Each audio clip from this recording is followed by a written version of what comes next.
Absolutely. Pay us, Disney. Well, welcome to Right? a special episode of Guess What's Coming to Dinner. I'm one of your hosts, Michael Dwayne Paylor. And I am Dara Lashley. Salome is not here with us today because she's about to out be in on tropical an weather. island. Good for her. I'm not As she bitter should at all, be. but Yeah. it's fine. No. We hope she has an amazing time. But today we are here joined by Julia De Palma and Queen Hadi. They're here today because we have a special mental health episode, and they're here to help us inform our listeners about mental health, right? Yeah. Yeah, and awareness. And Yes. Mental health awareness and some good tips yes, on how to maintain. on how to Yes. maintain mental health. Yeah. Well, happy thank to you be guys here. for being here. I will insert applause, bombs, and air horns later. All Yes. right. It's a requirement. Yeah. Or, Dara, she does a really good air horn. You want to do it? I can't Like with your do it mouth? on the spot. Yeah, like every time. With your mouth? I mean, yeah, like every time someone. Okay, she's going to Oh my You never know. Special talents of all kinds. It's the wrong Put it on your type of horn. resume. I don't have that talent. But when people do cool stuff on a show or they say stuff and I do the sound It because just comes naturally. yeah, it kind of just comes out. I can't do it right now. I can't. It has All to right, be on the spot. fine. Sorry. Hopefully something happens where you're doing Yeah, naturally. I know, I hope wanna so. see it. I love doing it. All right. So we have a random fact of this episode. Even though it's a special, we still sneak in these random facts. Do you want to read it? Sure. Perfect. Yes. Sorry for the laptop. I dropped the It's ball okay. today and forgot to print. So No worries. here we are with our random fact. Currently, there are more than 300 types of mental illnesses listed in the Diagnostic and Statistical Manual of Mental Disorders.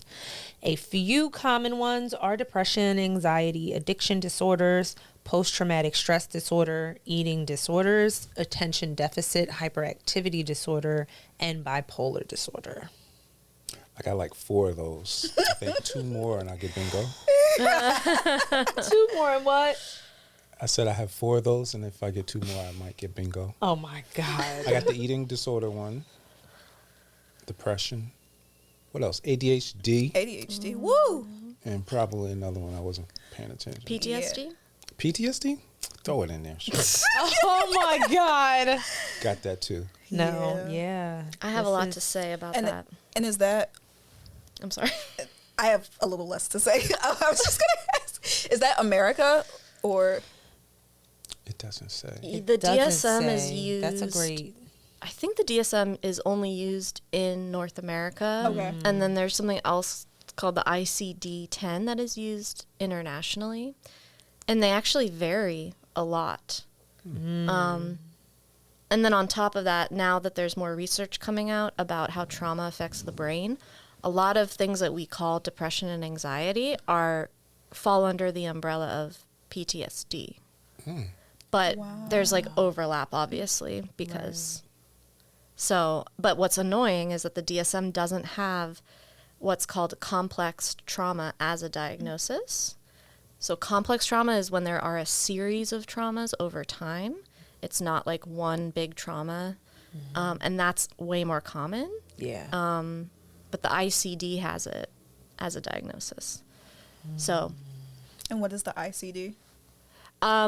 I think it stands for the International Class of Disorders. I could be wrong. That sounds right. Yeah. Right. And it has like different codes and stuff. But yeah, the North America's behind in recognizing that as a diagnosis, which is important Wow. for insurance billing purposes. Oh. So yeah, I just wanted to throw that in there. Wow. That's interesting. That's yeah, important for yeah. insurance billing. Yes. So much of this Do you discussion. feel like other countries? Do you feel like other countries handle mental health better than America does? I feel like there are more state and government funded mental health programs in places other than the U.S. I can't speak to the quality of the services, but at least they are there and they are free. Whereas I think here, you know, we just struggle with getting health coverage to everyone. We do. And then after the pandemic, I think that really had a kind of a good effect in that a lot of services are virtual now, so it's easier for people to access care. But it's also just, there's been an explosion of mental health disorders, so there's a lot of demand. Yeah. Not enough supply. Yeah. Yeah. It's interesting. It did take me a very long time to find a therapist. Like I was on a lot of waiting lists.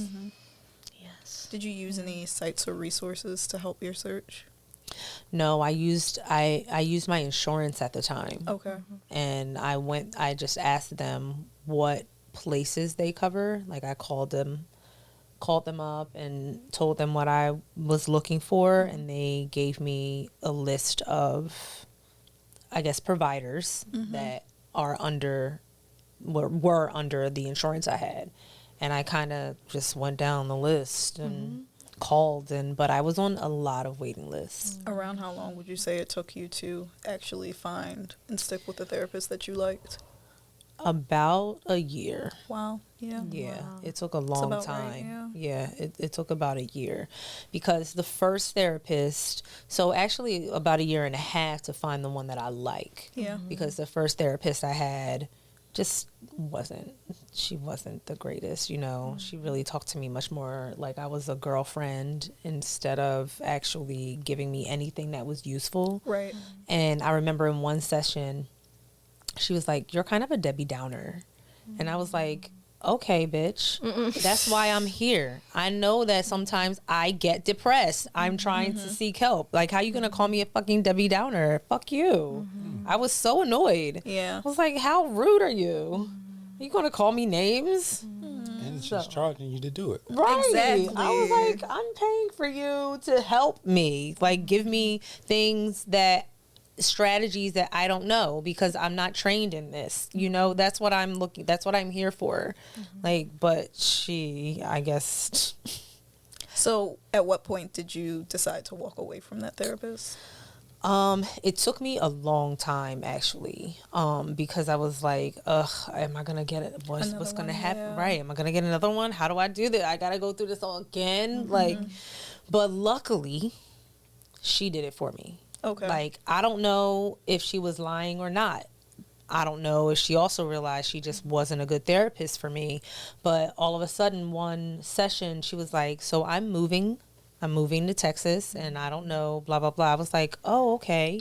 So what happens? Like, how do I?" And she said, "Well, I'll probably just, kind of pass you off to one of my colleagues." And that's literally what she did. And this therapist is amazing. Like, I love her. She has been very helpful. Like, I feel myself growing, what I mean, and healing, and you know what I mean, because of the way she's helping me. So, but Fit it is took so a while, and it wasn't me that did it. Like, I think probably, I don't know, Like maybe you would be a better fit for her. Yeah. exactly. So how long? I think I was with her for like 10 months. It was a long time I was with her. And then, It's okay. It's It's okay. and then, yeah. Because, like, especially if you're, I don't know what your specific situation was like, but I just feel like, especially when you're in pain and in crisis, like, it's fucking hard. Yeah. It's really hard to put really energy is. together to find someone, and then on top of that, to find someone else. Exactly. Like, it's really And hard. that's where I was. I was like, I can't. I just didn't have the energy. I was Yeah. like, please, like, oh my God, it took me so long to get this one. Yeah. Like, I had to make so many calls. I had to, like, I just was like, I can't do it. But, I think, universe looks out. Yeah. Yeah, definitely. Definitely. I feel like it's also difficult to accept that a therapist isn't working for you. Yeah. Because I feel like I knew that more when I actually found a therapist that worked. I'm like, oh, okay, these methods are a lot more effective than what you were doing. One of the therapists that I had, I remember I was just so upset because I had a big falling out with my dad, and it was just, I was really upset, and I was expressing this to her, and I was crying, and I was going through it, and she told me, she was just like, yeah, I feel like you're pretty depressed, and you probably need to see a psychiatrist. And I'm like, I don't think I'm depressed. I think something really, really sad just happened to me. And she's just like, no, like, I feel like you're displaying signs of like depression and this, that, and the third, and I am not a psychiatrist, so I can't diagnose you. So I think that it would be best if you sought out a psychiatrist and we ended our sessions. And it was like, I was already feeling that Jesus. we weren't compatible, but I would rather you just say we're not compatible than be like, well, now I think I'm crazy. Well, not crazy, but now I think that there's something deeper wrong. Because it's like when a therapist is telling it to you, you're like, oh, well, you're trained in this, so right. So you must know something. But in my logical mind, I'm like, I know I'm not depressed. I know this is just a reaction to something external that happened to me, but like you said, it took a long time to find her. I feel like you have to give it a fair shot to see if it actually works. Right. And it doesn't, then it's just like, all right, back to the drawing board. And I think it took me like a good year too, because I remember I had to go to the therapy office at like 8 a.m, fill out the intake, see an intake therapist. That took half a day. And then after that, I had to wait another 3 months to actually get a therapist. And that was in like November. And then I couldn't see the psychiatrist until like March. So it's just, it's such a long process. It is. I think that's so sad though. Like that is so inaccessible. Like that is not accessible. Yeah. And I had to continue to advocate and continue to be consistent and not give up and not take no for an answer. I had to do so much in my power as to if I just needed to go and get a checkup. Right. And mental health is so important. It should not be, because so many people get discouraged and they're like, this is too much. I'm not going to keep going through this. I have so many other things on my plate. And also, like, there's been times where I was like, I need to speak to somebody now. Like, I need a mental health provider. And it's just like, what are you supposed to do if you have to jump through so many hoops to actually find somebody? Yeah. And I will say, I do feel like there are some resources that, I guess for anyone who's could be listening and is having trouble finding a provider, I would take a look at what's called a warm line. There's something called, I think it's called 7 Cups of Tea. There's like crisis chats. There are groups that you can find on the NAMI website, which is the National Alliance for Mental Illness, I think. So yeah, if it would be helpful, maybe we could also like send or post those resources somewhere. Absolutely. Because I think 1000%. it's nice to have like a bridge so that at least you're not completely isolated, even if you're not seeing a therapist yet. That's just something to think about, because thank you for those resources. Like, I mean, it's still hard, but sometimes it just takes, you can just join a call and sit on it, not turn your camera on, not say anything, but sometimes just being in the company of other people. Right. Knowing you're not alone. Right. Yeah. Are those resources that you can access without having health insurance? Correct. Because, okay. Yes. Yes. That's good. Yeah. So like insurance is a big obstacle. It sometimes really for people is. with mental health. It really is. Yeah. And I'm sure there are more resources out there around the city for like lower cost therapy and sliding scale and stuff. But yes, where I go, it's a non-profit counseling center. So they see all different types of patients, but it is covered by government insurance. It takes a while. It takes some jumping through hoops. But once you actually do get in there, they have therapists that I feel are really, really skilled. So awesome. And even that, I couldn't even find that from Google or anything like that. Somebody had to tell me word of mouth for me to even find this place. Oh, wow. So, yeah. Why is it like that? Right. I know. That's what I'm saying. Like, why is it so inaccessible? Yeah. Like, it's crazy. Yeah.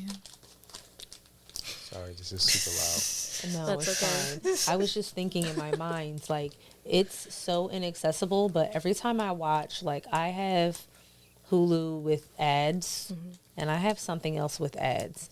And I was just thinking, like, what is so accessible is the fucking pharmaceutical drugs. Oh, definitely. Every commercial is a different pharmaceutical drug. As they're like rowing down the lake in their canoes Yeah, and having exactly. picnics. And As the person on the voiceover is listing all of the side effects. Yeah. and death. Exactly. Right. Yeah. And possible death. Yeah. And I'm just like, holy shit. I know. It's This so is nuts. crazy. And in other countries, commercials like that are illegal. Oh, interesting. Like they cannot play commercials glorifying drugs like that. I didn't know that. See. Yeah. Ugh. Ew, that makes me feel icky. Yeah. Yeah. And it's just like, I feel like our pharmaceutical system, it's so quick to be like, oh, you have this? All right, take this pill. Oh, you have this? Take this pill. Right. I don't want to say the wrong number, so forgive me if I do, but I believe that when doctors are training, they get such a little amount of dietary training. It's like everything is like their specialty and pharmaceuticals and stuff like that. But it's so easy to go somewhere and for them to give you some type of pill, some type of short-term solution as to a lot of conditions come from lifestyle, the way that we eat, the things that we take in, all of those things. And it's like, instead of going to the root and being like, okay, well, you know, do you exercise? What's your diet like? This, that, and the third. It's just like, here's this pill. This is easy. Yep. This is simple. Take this. It's not going to fix the problem, but it'll kind of put a decrease your Band-Aid on symptoms for a little bit and hopefully not give you any other side effects so you don't have to take another pill to counteract that side effect. It's just... Well, you Yeah. know, Crazy. It's not very holistic at all. Well, they prescribe you so much because they get a piece of the money from Yeah, Oh, it. definitely. they get- It's all yeah. about money. I had maybe last year I met a guy in an Uber who sold the drugs to the doctors to prescribe, and he was like breaking it down for me. He was like, there's competitors, like he works for this company and his job is to get this many clients to agree to prescribe and all this stuff. And sometimes they're like weird incentives that they try to like win favor with the doctors. And it's crazy. It's all for profit. I mean, I watched Dope sick. Painkiller. Oh, yeah. Painkiller was about Oxy. Yeah, so is Dope Sick. I how- think Painkiller was based off of Dope Off Sick. of Dope Sick. Yeah. Okay. Well, then I watched it kind of through Painkillers. That's Okay. what I watched. And I was kind of blown away to see how incentivized they were based off of the amount they sold, like the milligrams or something. Oh, You know what I definitely. mean? It's like, get your doctors to prescribe higher doses. Definitely. And you get more money. And I'm like, but this Yeah. is freaking killing people. Like, you can't. Yes. I had a And- situation. I'm sorry. I don't mean to interrupt you. No, it's okay. I was just gonna say in Dope Sick they talked about the I don't remember the actual name, but the pain scale. How when they asked you, all right, how bad does it feel on a scale of 1 to 10? It was like if anybody gave over a certain number, they would be like, okay, just give them Oxy. And they were showing in the rooms of these people that were responsible for selling these drugs to be like, okay, well, we're getting this complaint, we're getting that complaint, we're getting people saying that, like, you know, this, that, and third, and they're like, oh, just tell them this, just tell them that, just like tell them these right. things to counteract their fears and their like grievances that are being brought up with this drug. Yep. It was. Yeah. It's heroin, right? It's heroin. Oxy is that what Oxy it It's is? an opioid, yeah. which is a synthetic opiate, Okay. Okay. and heroin's an opiate. So it's Yeah. a synthetic form, I guess, Of heroin. Yeah. But it's cheaper, so Yeah. once they get addicted to Oxy, then They go to they cut heroin. off from Yeah, the doctors. They they go go to the street. Right. Let me get one of those. So sad. I will say, like, for example, I was pretty much put on medication at 18, and, like, I didn't really have an informed decision-making process. It was kind of like, Definitely. you have family members who take this, and it's helped them, so, like, you need to start taking it. And then it would have... It's crazy how some of the side effects are suicidal behavior. So, yeah, it can just really be a shit show. And then to speak to your point about, like, incentives for psychiatrists, I was going through a really hard time in California when I was living there, and this psychiatrist put me on a medication that I found out later she was getting paid to prescribe, and it's one of the hardest to get off of. So when I was trying to get off of it, I was experiencing these awful withdrawal symptoms. So they had to put me on something else in order to get me off this one. So it's just nuts. Like, it's really hard when you're vulnerable. You know, you feel like you're dying and you need help. Like, of course you're going to take something. Just to, like, And relieve the sometimes it pain does help. sometimes. Yeah, I mean, like, you know, antidepressants aren't like Oxy. You know, they're not, like, addictive, like, in that sense. But they do build up in your bloodstream. Definitely. And there is something called, like, a discontinuation syndrome that, like, is hard to deal with. So, yeah, it's complicated. Yeah. I feel like I experienced something kind of similar as a teenager. It was like, I feel like just being a teenager, you're going through a lot already. There are a lot of hormones, a lot of changes, a lot of grasp to reality that you have to come to terms with. So that's just a hard time period. I am one of those people that thinks everybody can benefit from therapy. And I feel like my younger self would have heavily benefited from continuing therapy. But it was just, I remember she invited my mom into a session, and she started holding my mom accountable, and my mom pulled me out. She was just like, absolutely not. We're not going to I'm not going to let somebody sit here and tell me that I'm a bad mother after everything that I've done. But I was just having a really hard time as a teenager. And they were like, oh, okay, well, we think you need to be on this antidepressant. And I fought so hard not to take it. I just remember I did not want to take it. But it was like my mom, my dad, my doctors, like everybody was just like, you need to take this drug. You need to take this drug. And it helped with like the sadness I was feeling, but it also made me feel really sad and really depressed, and like the suicidal thoughts and everything like that. And I feel like when I would talk about these things to the doctor, they would be like, oh, that's normal. No, the hell it isn't. Yeah. It is not normal to feel like that. And why would you take a drug that's supposed to help you not feel that way, that makes you so severely feel that way? Like you feel that way even more. Like, why? I guess they don't know how it's going to affect each person. It's like so much that about makes your sense. unique physiology and how it interacts with the medication. But yeah, if you're telling your doctor that and they're saying that's normal, no. Not okay. Switch psychiatrist. Yeah. Not that you could have done that at that age. Yeah, Like, that's exactly. the problem. It's like you feel trapped at some point where Yeah. you're just like, I guess I just got to keep seeing this guy who's like, yeah.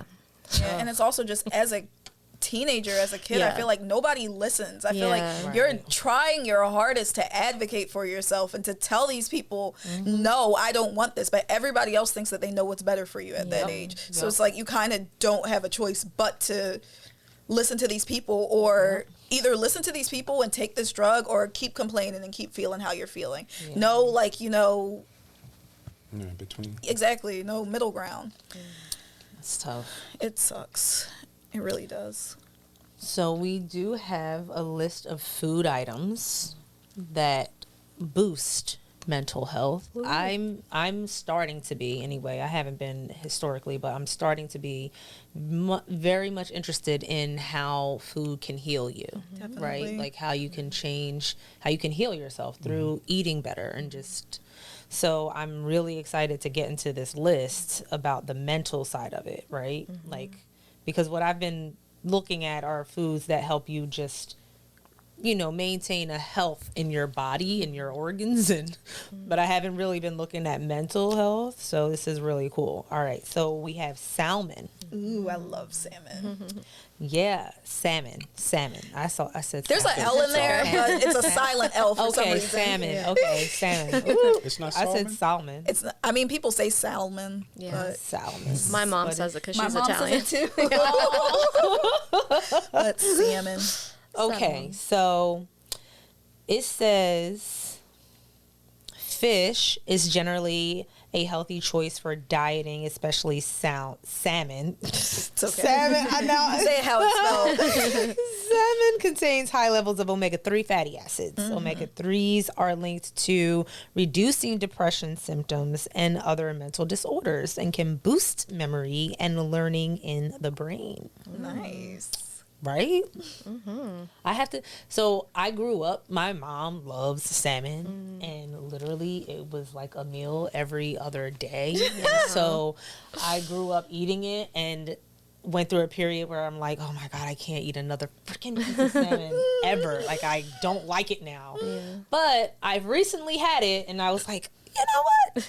Wait, how long has it been since you had it? Oh my God, a very long time. A very long time. Because I'm telling you, we ate it so much. I was like, I don't want to eat this fish anymore. Like, I want something else. So it's been years. Wow.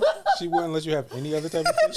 No, that's all she cooked. She only cooked salmon. That was it. It was like her favorite fish to eat. She loves salmon, and that's all we ate. Like, that was the only fish we ate. When it was fish night, it was gonna be salmon. Wow. Oh, wow. What would happen if you tried to suggest another fish?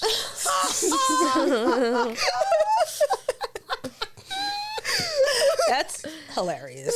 That's no. It's like a how dare you type of thing. Exactly, pretty much. So I will say I'm excited to eat more fish now. More salmon. All right, what else? Number 2, chicken. Now you're talking my language. Oh my God. This one's Do you not funny. like fish, right, Michael? because you don't eat fish. No. Are you You don't allergic? eat fish at all? No. Are you allergic? I'm not allergic. I just don't like the smell of the taste. You don't like the Also, salty sea. Fish are ugly. I mean, You only them are eat pretty pretty. things? I don't eat anything that looked like it was when it was alive. Like if somebody had a roasted, like pork thing, that pig thing they do in like Hawaii. I would not eat it.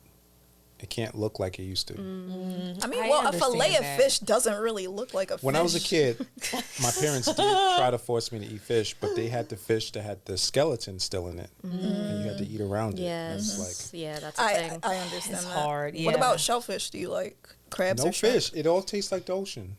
Oh, okay. Oh, I've like tried. salty and Just like the ocean. Like fishy. Like it smells. Yeah. Do Good you to like the ocean I don't. at all? I love the ocean. I wish I was a mermaid. Really? Wow. Me too. Yes. I love it. I'm more of a mountain gal. Oh, I like the mountains. sand at the beach, but not so much the water. The sand it. irritates me as an adult. It gets everywhere. It gets so many places. Everywhere. And the last time I went to the beach, they didn't have any showers, so I was just like Yeah. driving with sand on my toes. It Yeah. was so uncomfortable. It's messy. It is rough. It's hard.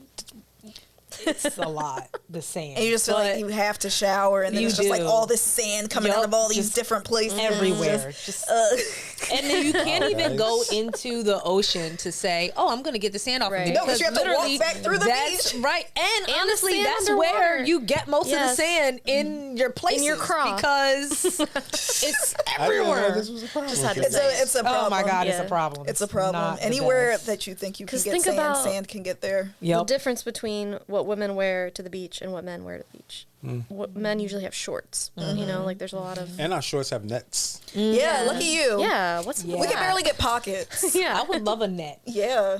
in my bikini or in my bathing suit. You know, I would Just a love a little pouch. net to just Yeah. protect from the sand No, particles. They do not give women Yeah. the same love they No, give men when they it comes really to Well, don't. clothing. design your own bathing suits. Put some nets in them things. You know what? I like that idea. Yeah, there you go.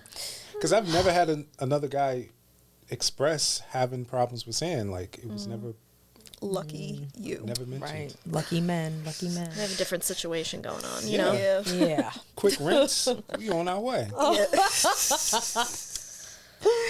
Oh my God. lucky. Yeah. It's also the difference between having outs and ins. And Like the ins, Exactly. you, The like, yeah. ends, man. Yeah. Oh, they put you through the most. Anyway. Chicken. How do we even get to that from chicken? I know. I don't. Oh, you Seafood. started. Yeah, Okay, seafood. got it, Ocean. got Okay. And by the way, the ocean has dinosaurs still in it. Oh, You see how big these fish can get unchecked? you sound like the the name of who shall not be named. I mean, the thing is, when I say I love the ocean, I love where I can be and the waves are hitting, Right. and I don't want to go far out I like on a to look small at it. boat or Right, anything. right, Like right. I'm Or, not like, that kind Deep of ocean. under where it's like No, I don't dark want to and dive. scary. Yeah. I mean, I want to be a mermaid. Honestly, I do. I wish, but I. What at about that being a point mermaid is appealing? Is being able to breathe underwater. But what about having a tail instead of a That bottom. part, I wish I would be able to interchange. Honestly, Yeah. I wish I could say, "Okay, feet now."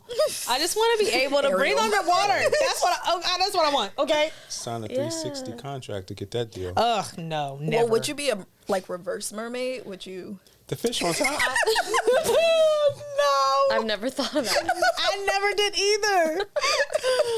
It was some TV show. That's or something. interesting. Oh my God, no. I mean, but you could get what you want. You could breathe underwater. You could have your feet. But then Just I be wouldn't be ugly able to AF. breathe on land. Be ugly. Ugly AF, and I wouldn't be able to breathe on land. So me using Yeah. those feet are for what? So I can come up and die? Like being up there too long. I mean, well, there's like, cause what seals they can breathe on land and Can in the it? sea. They can, Yeah, yeah. so yeah. you could have I thought the. they were just holding their Getting breath. gills or something. They might be. Oh, I don't know. yeah, that's I don't know. right. Maybe they are just holding their breath. I know they leave for a while to get food for them and their babies and come back. If they're Right, holding their they breath do. that whole time, that's I think impressive. a certain type of reptile. I want to say Turtles. Alligators. if it's not turtle, Sorry, I don't know why that was. Yeah. Alligators. Alligators, crocodiles, those fuckers. maybe it's the hippo. The dinosaurs. One of those Oh, hippos animals are deadly. can breathe underwater. Really? Yeah. Oh. They are monsters. Yeah. Hippos? They're huge. Yeah, hippos can. I don't even They're like so seeing cute. them at the aquarium Yeah. because I'm like, this glass do. can't hold this. If they get out, it's over for all of I us. feel that way about sharks. Sharks Well, Oh or my what I hear God. about- Sharks terrifying. What I But hear about sharks sharks can though is only that stay they in the don't water. necessarily want Yeah. The to. hippos will chase you through the lobby. And they will like tear you limb from limb, like True. destroy you. True. But from what I hear, sharks don't actually feel about want bears. to eat you. They're just curious. That's what I've heard. That's what I've heard too, but they're too big and deadly to be curious. You know who- okay, Right. you can't be trying a understand. piece of me. You know who started they that seem rumor? to take limbs. Is that a rumor? Is that not true? No, it's not true. Oh. Sharks. Oh, you know Tell them what? we're not I really can't. trying to eat them. We're just curious. Oh my God. I mean, Okay, that Michael. Oh my God. Whatever. I don't believe anything they say about ocean animals, like whales only eating krill. No, I they believe can do that- whatever they want. I believe that dolphins rape things and people. You don't? I do. Yeah, there's Oh, yeah. yeah. Like I seen believe that. videos. Yeah. No, yeah. I can't It's just- believe how aggressive they are. Yeah, definitely. I used to want to swim with them until I'm like, I yeah, did at too, any and point, a now I'm dolphin like, can just- I don't know. And I mentioned this before, but they're capable of being racist. I met a racist dolphin at SeaWorld. Can they even see colors? Stop it. Please explain. Right? Like, How did you know? See How did you know? What did it do that That knew made it you was come to that racist? conclusion. Yeah. All right, quickly. I was standing in line to feed it a fish. Like they sell fish for you to feed the dolphin. How much And do I they don't even, like, charge for a touch- fish in I SeaWorld? think back then it was like $2 Oh, that's not for a bad. little fish. And I don't like seafood, but I'm like, I want to feed the dolphin, so I'm touching this disgusting thing. And I get in line. There's a row of like various assorted white people feeding the fish to the dolphin, petting the dolphin. I get up. It snatches my fish away from me. I put my hand out to pet it and then jumped back. Was like, don't touch me. And then it swimmed over to the next white person. Oh, fuck that dolphin. Yeah. And I was like, you know what? It How makes rude. sense because the trainers are probably all white. But can they really like differentiate? Yeah. I don't Maybe know. they can like smell Let's the see. melanin or something. You never know. You never, You never know. Like They have those big animals noses. have- right? Like They have Can extra dolphins be sensory. racist? They can be whatever they want. They can be rapists. Moral inclusivity. Yet, hold on. Let's see. you know what? Honestly, with Google anymore, I feel like any kind of argument you Google, you're going to find something that is for it. Right. Like you're gonna find Yeah. both it being true and it being Right. false. Like it's so Yeah. hard now. You gotta see the sources. Yeah, you really Like, do. is this Oh, a wow. reputable source? What does it say? They wrote a whole paper. Oh wow. Wow.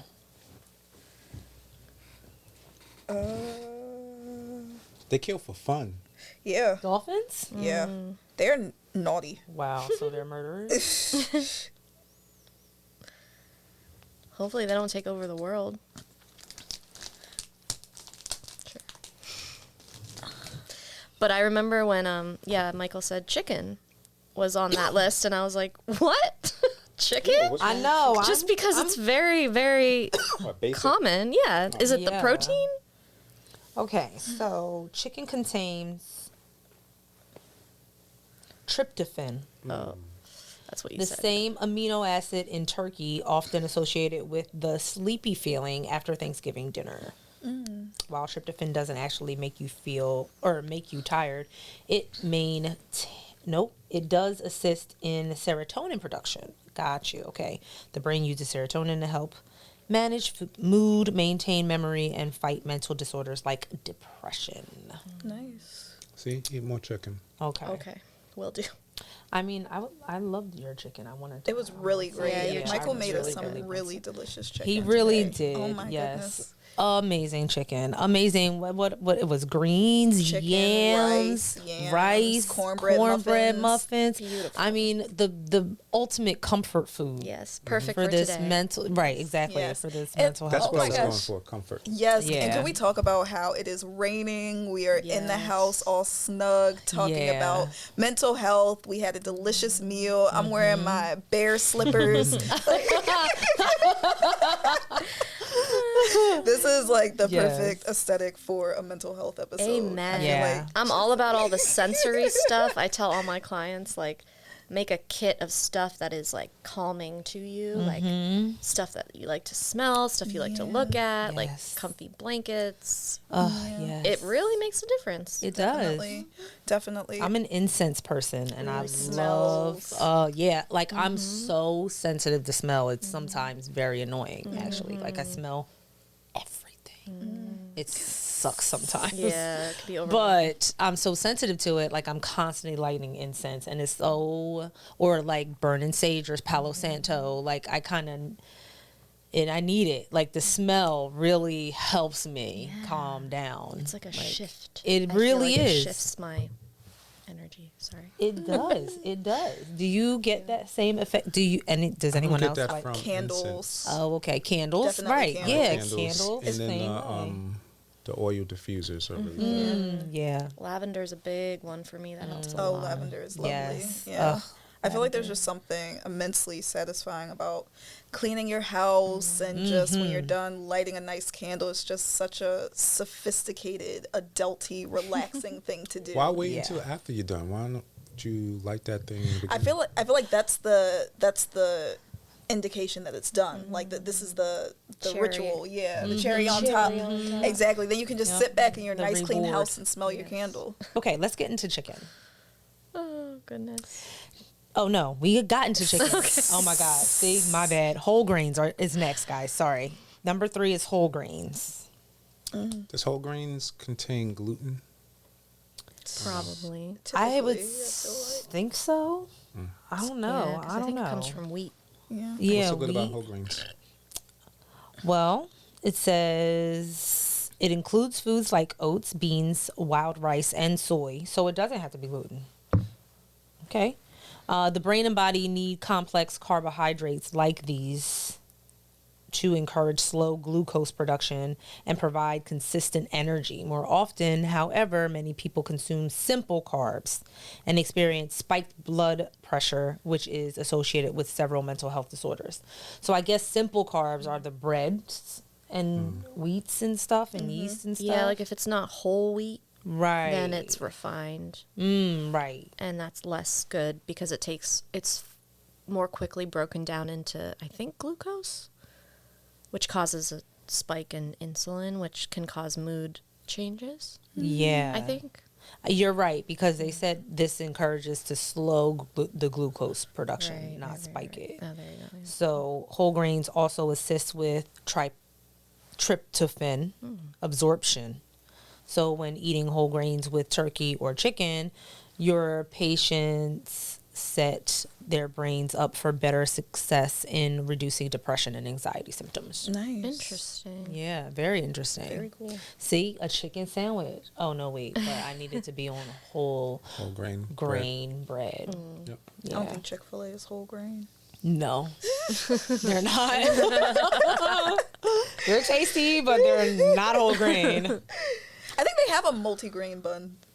But Do they? multi-grain isn't whole grain. Yeah, there's Yeah. whole wheat also is not whole grain. Right, Okay, never mind. yeah. Yeah, I don't really. I think whole grain is still okay, but it's like not the same as whole wheat. I have no idea. I don't know that much. Yeah, I don't know. I've been doing like gluten-free lately, so I've been doing gluten-free bread, and they have a gluten-free whole, like Canyon, I think, has a gluten-free whole grain bread, which is actually pretty good. That's actually. cool, yeah. Yeah, I was doing gluten-free for a while because of digestive issues, and it's just like, it's not fun. It's like the food is I feel like gluten-free is very boring tasting. I feel like gluten adds The rise. It adds oomph to the food, you You know? know, I get that because that's how I felt for so freaking long. But then I stopped doing it for like 21 days. Kat told me like to do like an elimination diet. And I was like, okay, let me see if gluten is something.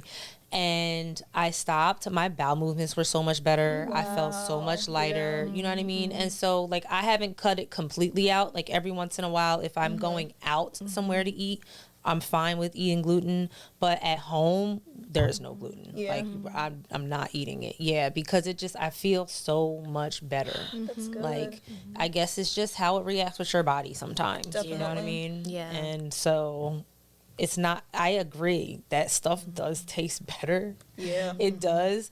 But I don't know. I just gotten into like a lot of quinoa based bowl stir fry kind of things that I make at home, and Bonza has a really good gluten free love pizza. Bonza. You know what I mean? So I'm kind of still getting some of the things I love to eat, but Have you I'm ever tried feeling the better. Bonza pasta? Yes, Is that's it what I was good? just thinking. it's good. amazing. It's Yes. great. I feel like them and there's another brand called Jovial that has really good gluten-free pasta. And I feel like with I've those had things you Jovial kind of too. They are good. yes, It you kind of is. get what you pay for, because I've also gotten the blue box, what is it, like Barilla? Yeah. Oh, They're yeah. gluten-free. It's very like It's it'll fall too- apart. Yeah, I don't it's like that. grainy and Very- powdery, and it's not yes. good. Yeah. But Bonza is really good, and their pizza is freaking good. Cool. It I'll have tastes to like try it. pizza. Yeah. Yes. You know, so I'm like, I can do this. Yeah. I can handle it. That's cool. What's an elimination diet? So an elimination diet is when you cut something out, like a specific food, just to see how your body reacts. So Yeah. you take 21 days to not eat the food at all. And then the next 4 days, you eat it a lot. And then the next 5 days, you stop eating it again, so that you see what happens to your body. So what was the first food that you eliminated? Gluten. Just gluten? Just gluten. Yeah.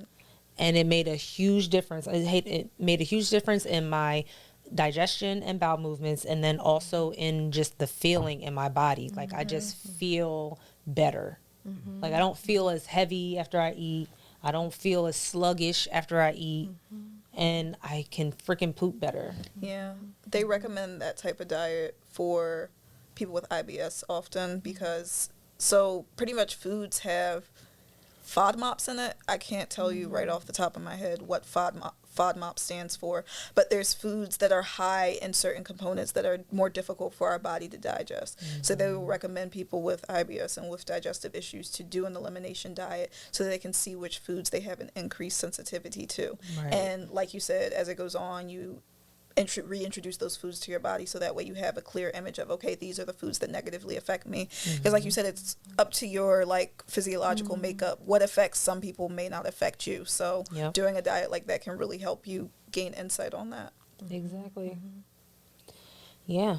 So I'm happy I did it, honestly, because I'm a huge bread eater. Like I love pizza. I love bread. I love garlic Sandwiches, bread, hoagies, sandwiches, right. cheesesteaks. I love it. And like I said, I haven't cut it out 100%. Like if I go out, then I am fine with having a little bit of it. You know, I won't eat a lot of it, but I'm fine with having a little bit of it. I'm not allergic to it or anything, and a little bit of it doesn't like back me up or anything. But if I'm constantly eating it's not good. It just doesn't work for me anymore. Yeah. So I also think about, as a kid, I remember I had to go to the hospital for digestive issues. And I remember the nurse was telling me that most of the kids that come into the hospital are constipated. Yeah. Most of them are. And it's just like kids are eating sandwiches for lunch every day. They're eating like so many foods that are difficult for our bodies to digest. And kids don't think like, oh, I haven't pooped in 4 days. Like, you know, that's not normal. I haven't drank water in like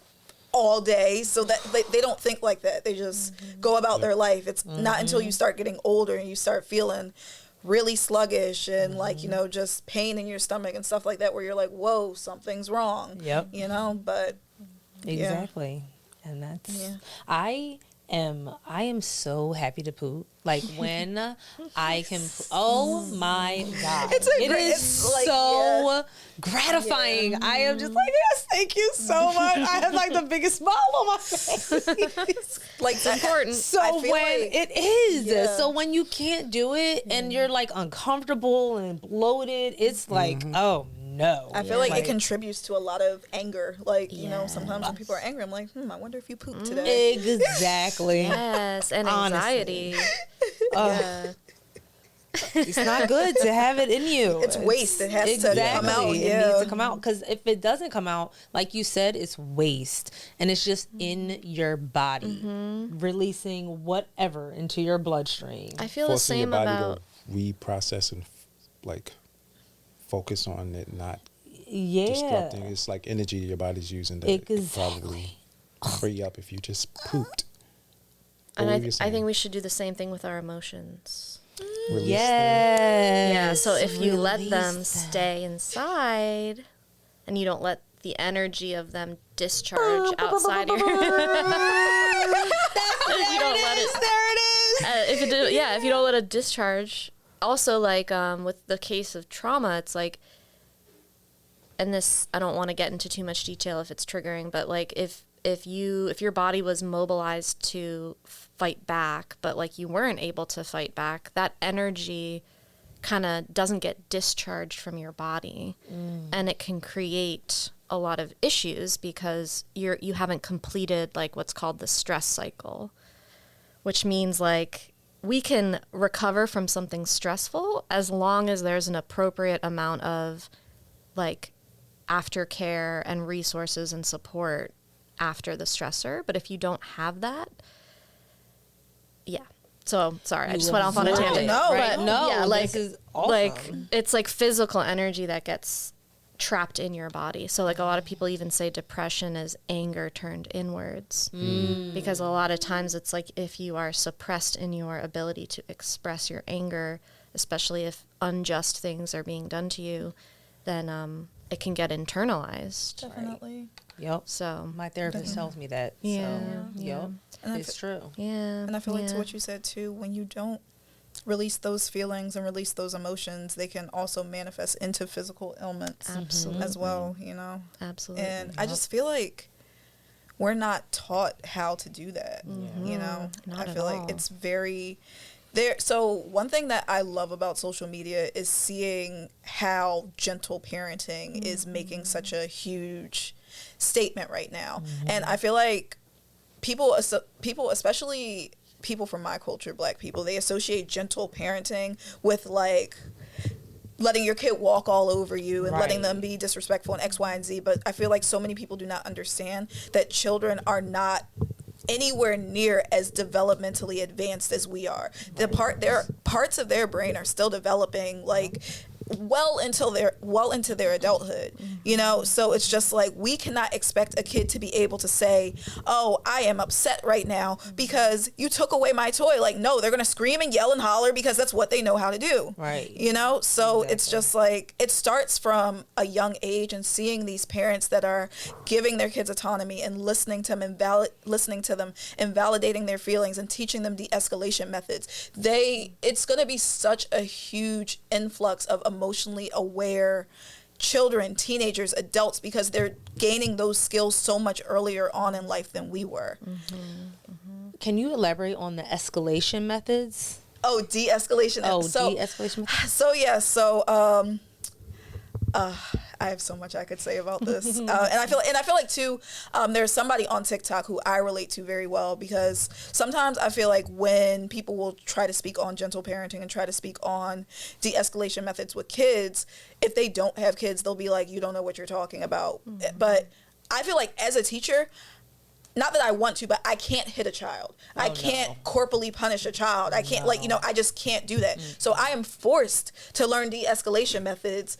Well, not forced. It's a joy to do. But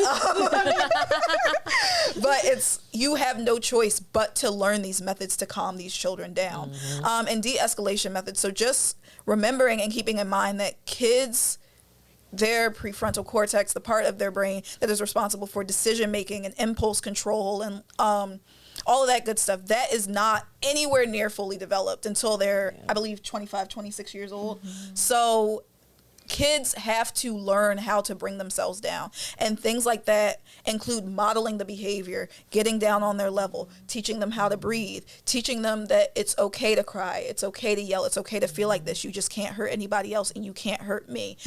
When you take a couple of breaths, why don't you tell me what's making you upset right now? And having them be able to talk through those emotions. When a kid is physically dysregulated and they cannot, they don't want to feel like that. Nobody wants to feel so frustrated that you're yelling and screaming and crying and you don't know how to calm yourself down. But when a kid is like that and you say, oh, well, I'm going to take away your screen time, or, oh, you have to go to your room and be isolated, or, oh, I'm going to hit you.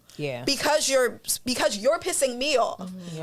It's like kids learn from us. And when they see that they're affecting us as well, the people that are supposed to be their rock, the people that are supposed to be bringing them back down to earth, it makes them even more dysregulated. So it's just like kids need to learn these methods and learn these methods young to be able to pull themselves back down to earth. And that's how we get adults that throw tantrums and adults that scream and yell and punch walls and stuff like that, because they were never taught those de-escalation skills as a child. That's okay. So I wasn't familiar with any de-escalation methods, but in school as a classroom teacher, we learned the socioeconomic teaching, right? Okay. So in my classroom, I had what I call the calm corner. And that's how we had to introduce that into the class. If a child was shutting down because they couldn't just think anymore, if they were shutting down because the work was too hard or kind of freaking out, it's okay, go to the calm corner, set the timer, 5 minutes, come back, we're all good, it's okay. You know what I mean? You're really upset because this is your first time, it's first grade, you don't want to come to school. I mean, I had a kid last year who, it took, the first day? It was the first day, he clawed my hands to get out of the door. I had to hold the door shut or he would have run. You know what I mean? And he was so upset every day coming into school. And I would just always be like, just go to the calm corner. Just go, calm yourself down, get it together. And it really does work. I will say that was one of my favorite parts about being in a classroom, was kind of seeing them go over there, have a good time, because you have these different activities, right? You have some tactile activities. I had balls, I had games, I had a coloring book, I had, you know what I mean, a little sign that said keep calm, little affirmations on the wall, you know what I mean? It's just this little nook they could go into and have a good time and feel safe and calm themselves down. And they really were able to do that on their own in that corner, and when they were ready, they could, sometimes it took more than 5 minutes, sometimes they were fine in 5 minutes, but they were able to come back and actually then follow the lesson. You know what I mean? Sometimes you just need a little break. I think as adults, we kind of lose that because we don't get a lot of them, right? We're working full time, we have families, we have a life we want to have, and we get overwhelmed and overstimulated and sometimes kind of forget to take ourselves to the calm corner. Yes, Yeah. absolutely. You know, important. and just give ourselves just a friggin' minute, you know, to breathe and reboot and go on back out there. Like, but I will say, like, as a classroom teacher, it was so helpful to include that in your class environment. Like, because when I went to school, I didn't have a calm corner. Like, we didn't have do that. Yeah. right? Oh no. Yeah. I didn't do that. Like, my That's teachers. one thing I'm happy about is like my husband's a high school teacher, and just seeing the difference in discussion about mental health is so encouraging. Because at least people are open and talking about it. Like, Exactly. I'm pretty sure when we went to school, it was not really. It wasn't. I mean, I had undiagnosed anxiety for I don't know how long. Same, you know, yeah. if I had help at that time, if I Right. could have, you know what I mean? Like, I would have. Oh my God, it would have been much more. I would have done better in school. I would have been able to focus a little bit more. You know, Definitely. but it wasn't. It wasn't a thing. Yeah. And I feel like, unfortunately, so a lot of mental health issues that are diagnosed, like the ones we see in school, mainly like the ADHDs, the anxieties, those things, they're severely overdiagnosed in boys and underdiagnosed in girls. women, because yep. it's just like boys, Or I feel girls. like because they're backed by that testosterone, when they're dysregulated, they're a lot more likely to act out and cause some type of distraction, which would cause a teacher to be like, this kid needs to be tested. Right. As to girls, like our like girls have outbursts too, but a lot of times our issues present themselves in other ways, and then you get to be an Exactly. adult, you finally see somebody and they're like, oh, you've had ADHD your whole life. Well, you don't say. Exactly. You know? And it kind of, I find that dynamic interesting because so many teachers are women. And so, like, I don't know, I can't speak for other teachers, but in the classroom, obviously, yes, I knew what boys were ADHD and who had that is very apparent very Yes. quickly because, like you said, they act out. Like they have this, they just act out a little bit more. But I'm also highly aware of the girls who can't focus and might be a little sad and might be a little like they're what's it called? Not consonants. That's not the word. Like their affect is Yes, thank you. flat. The affect, their Yeah. affect is off. You know Yeah. what I mean? And or it's flat, or it's Right, just right, not. You know, and I'm very aware of that because even they do act out. The girls do act out. It's just not as disruptive as the boys. Definitely. You know, and so I think it's probably important for teachers or anyone working with children to understand the differences of the acting out. Yeah, I will say too, though, I can say for attending school in Philadelphia, I feel like our teachers are very overwhelmed that it's hard to even pay attention to that. You know? Well, you know what? It's true. Because what I'll say, this is another reason why I left the profession and I hated it so much, is because I didn't teach in Philly, but I taught in Pennsauken, which is right over the Ben Franklin Bridge. And it's also, it's not an inner city district, but it's blue collar, I guess. Okay. And so you are very overwhelmed. Like I had 22 kids in my class, and for me that's 22 6-year-olds. Yeah. You know what I mean? That's a lot of And kids. it's Yeah. a lot of Did you have an kids. assistant? No, I'm by myself. You know, 22 kids, and you do get overwhelmed Definitely. very quickly. Like it's really hard to keep all of them in a space where you can provide for them what they need on a daily basis consistently. Right. And so some do fall through the cracks. Some things do get missed because you're so overwhelmed. You're kind of overworked. You're, you know, trying to do the best. And a lot of times your kids have a lot of issues. Yes. You know, they're coming from one parent homes. They're coming from two parent homes maybe, but their parents really are working overtime because Yeah. they're trying to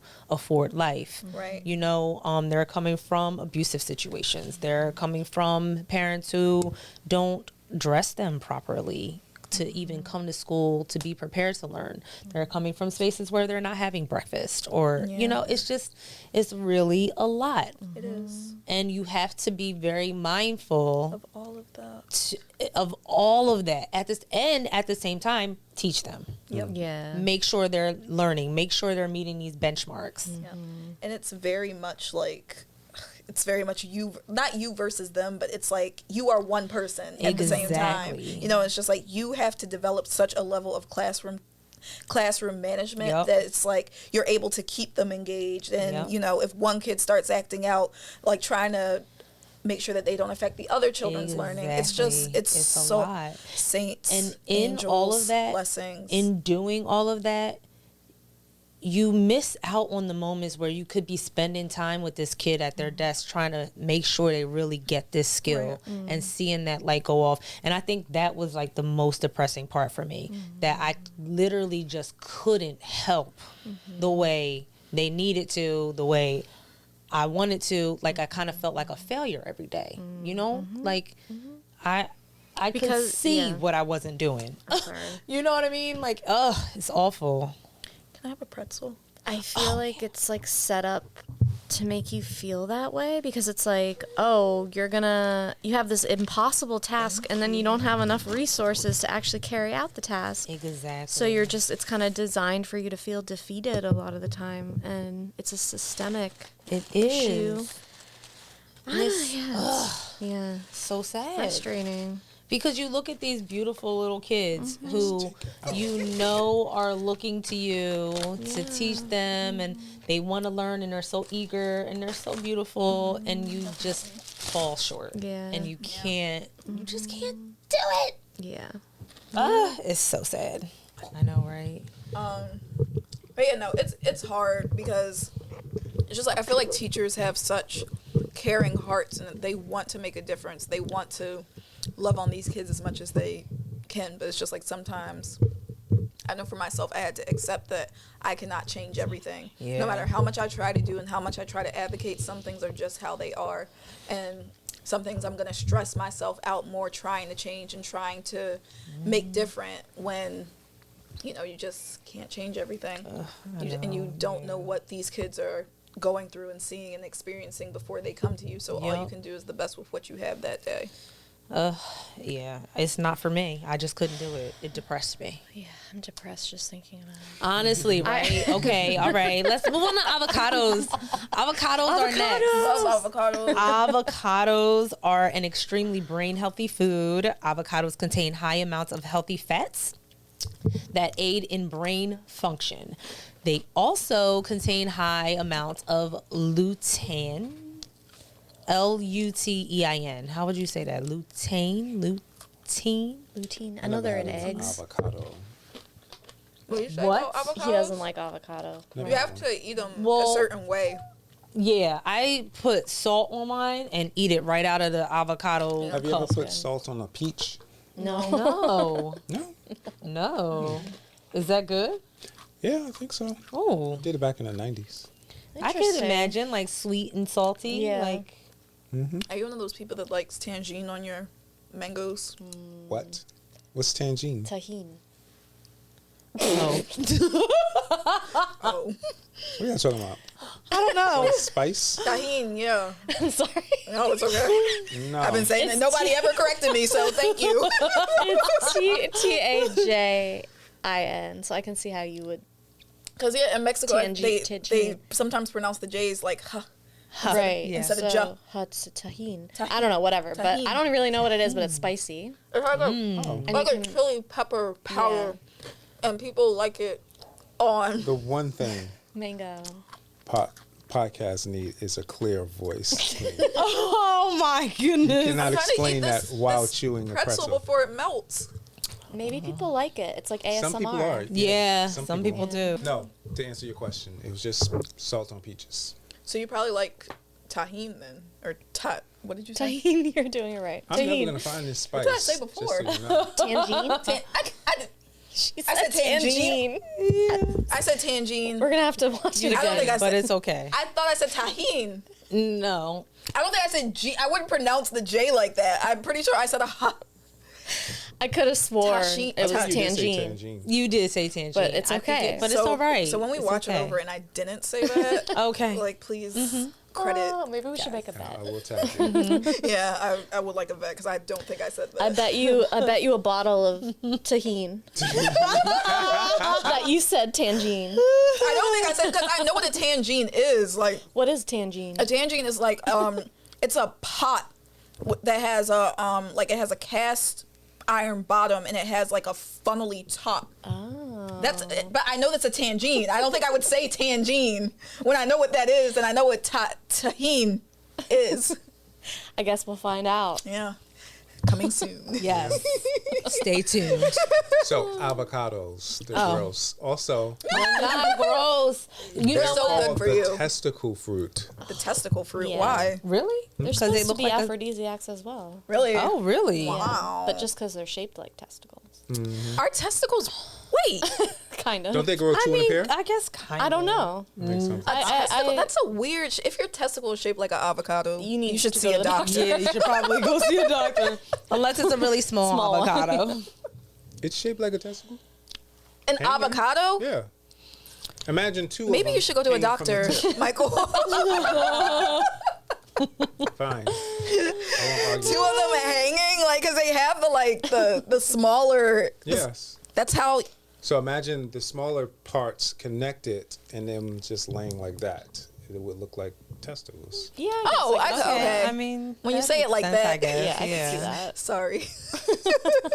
Well, they're very good for you. Okay. Yes. It says that this lutein or lutein, however you pronounce that, which has been linked to having positive brain impacts. Okay. Avocados also pack lots of folate and vitamin K, helping to improve mood, memory, and concentration. Perfect. I've never heard of vitamin K. Vitamin K. Kale, I don't hear about it spinach. I feel like the leafy greens. I know feel like that- that all has vitamin K.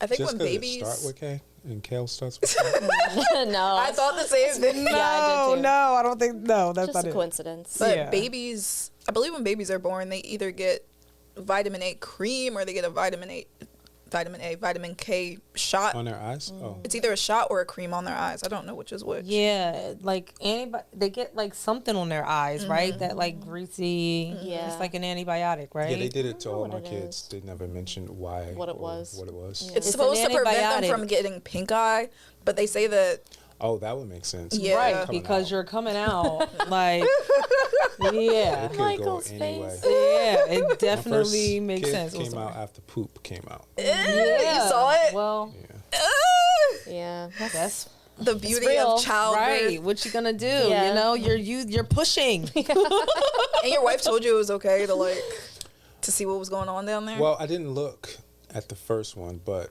I saw and heard and smelled.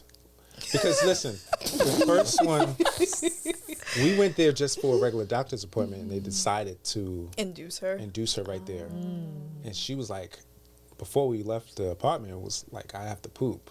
But I'll just wait until after the appointment. Oh, poor thing. And then after they said we're gonna induce, she gets a room and she's trying to poop, but she's so nervous she can't. Oh, And so when she was pushing later, it came out. Yeah. and the nurses and doctor was so cool about it. They didn't even, they were It's in a very conversation. common. It's All the common. time. Yeah. They were in a different conversation, just like talking about their weekend. Grabbed it, folded it, threw it away, kept the conversation going like nothing ever happened. I mean, I think because it's very common. Oh, like definitely. it's You're you pushing. Are pushing. Yeah. Yeah. Like if there's anything up, you pushing with all your might Right. too. Like you're Yes. trying to get a human out of your body. Right. Like Yeah. so, I mean, The most gross thing was the C-section. I peeked over the curtain, saw the insides, and I was like, ooh. gosh, I Yeah, don't they want a cut C-section. deep. I don't either. Man, did that Mike, change the way you please. looked at No, that person? no. That's good. I just realized how much the human body can take because they were tugging really hard Really? and opening up her stomach and like moving stuff around. Wow. And her whole body was shaking and stuff. But she was awake, couldn't feel any. I was like, ooh. And also when they take a baby out, you think to be so nice and delicate with them, they are very Yeah, rough. yeah. Yeah, see, but that's so dangerous. I feel like, For the baby? yeah, for the baby. I guess sometimes. Ugh, Jesus Lord. Depends on the doctor. Yeah, depends on the Yeah. doctor. Ay. Anyway, Whatever avocados, I'm not eating. avocados are They're so really good. good. It's a great breakfast food It too. Gives is. you a nice I burst of energy. love eating avocados for breakfast. Like just cutting it open. Good for your skin. Little Yes. salt. Your hair too. Yes, I get So like Julia, a raise that mic up. It looks way too low. I get some fancy bread, some like sourdough toast, and I put some butter and some avocados, some salt, some lime juice, a piece of salmon, flake it. How does that breakfast take? That sounds amazing. I literally get up. I don't have to be at work until 8:15 in the morning, but I get up at 5 in the morning every morning so I can do my morning routine and have breakfast. And that's also very important for your mental health, because I feel like when I do not do my morning routine, I feel a difference in my day. But when I can actually take my time and shower and be intentional as I moisturize and take my time and figure out what I want to wear, how I want to feel that day, and go downstairs and make breakfast and listen to music and sing and dance, that makes such a big difference to my day as to if I just get up, shower, dress, go. Yeah. Yeah. Yep. Routine. It's difficult, Yes. but important. Difficult. Very important. For real. But it's like habit. It takes, 21 days? Apparently. habit. They say that. Apparently. More than 21 days on certain things. And Yeah. There are a lot of different factors that will interfere, yeah. but I tried journaling for 21 days. I was like, after this day, I'll be like able to do it every day. No. It's all right. Yeah, I think it's feel just I think it's just saying that once you continuously do something for an extended period of time, your brain is going to expect you to do that thing, which is going to create the urge for you to want to do that thing. I think that's what they're saying about it. If you do something for a certain amount of days, it creates a habit. I think part of my core, I don't believe in consistency. can I you just decided that. Just now?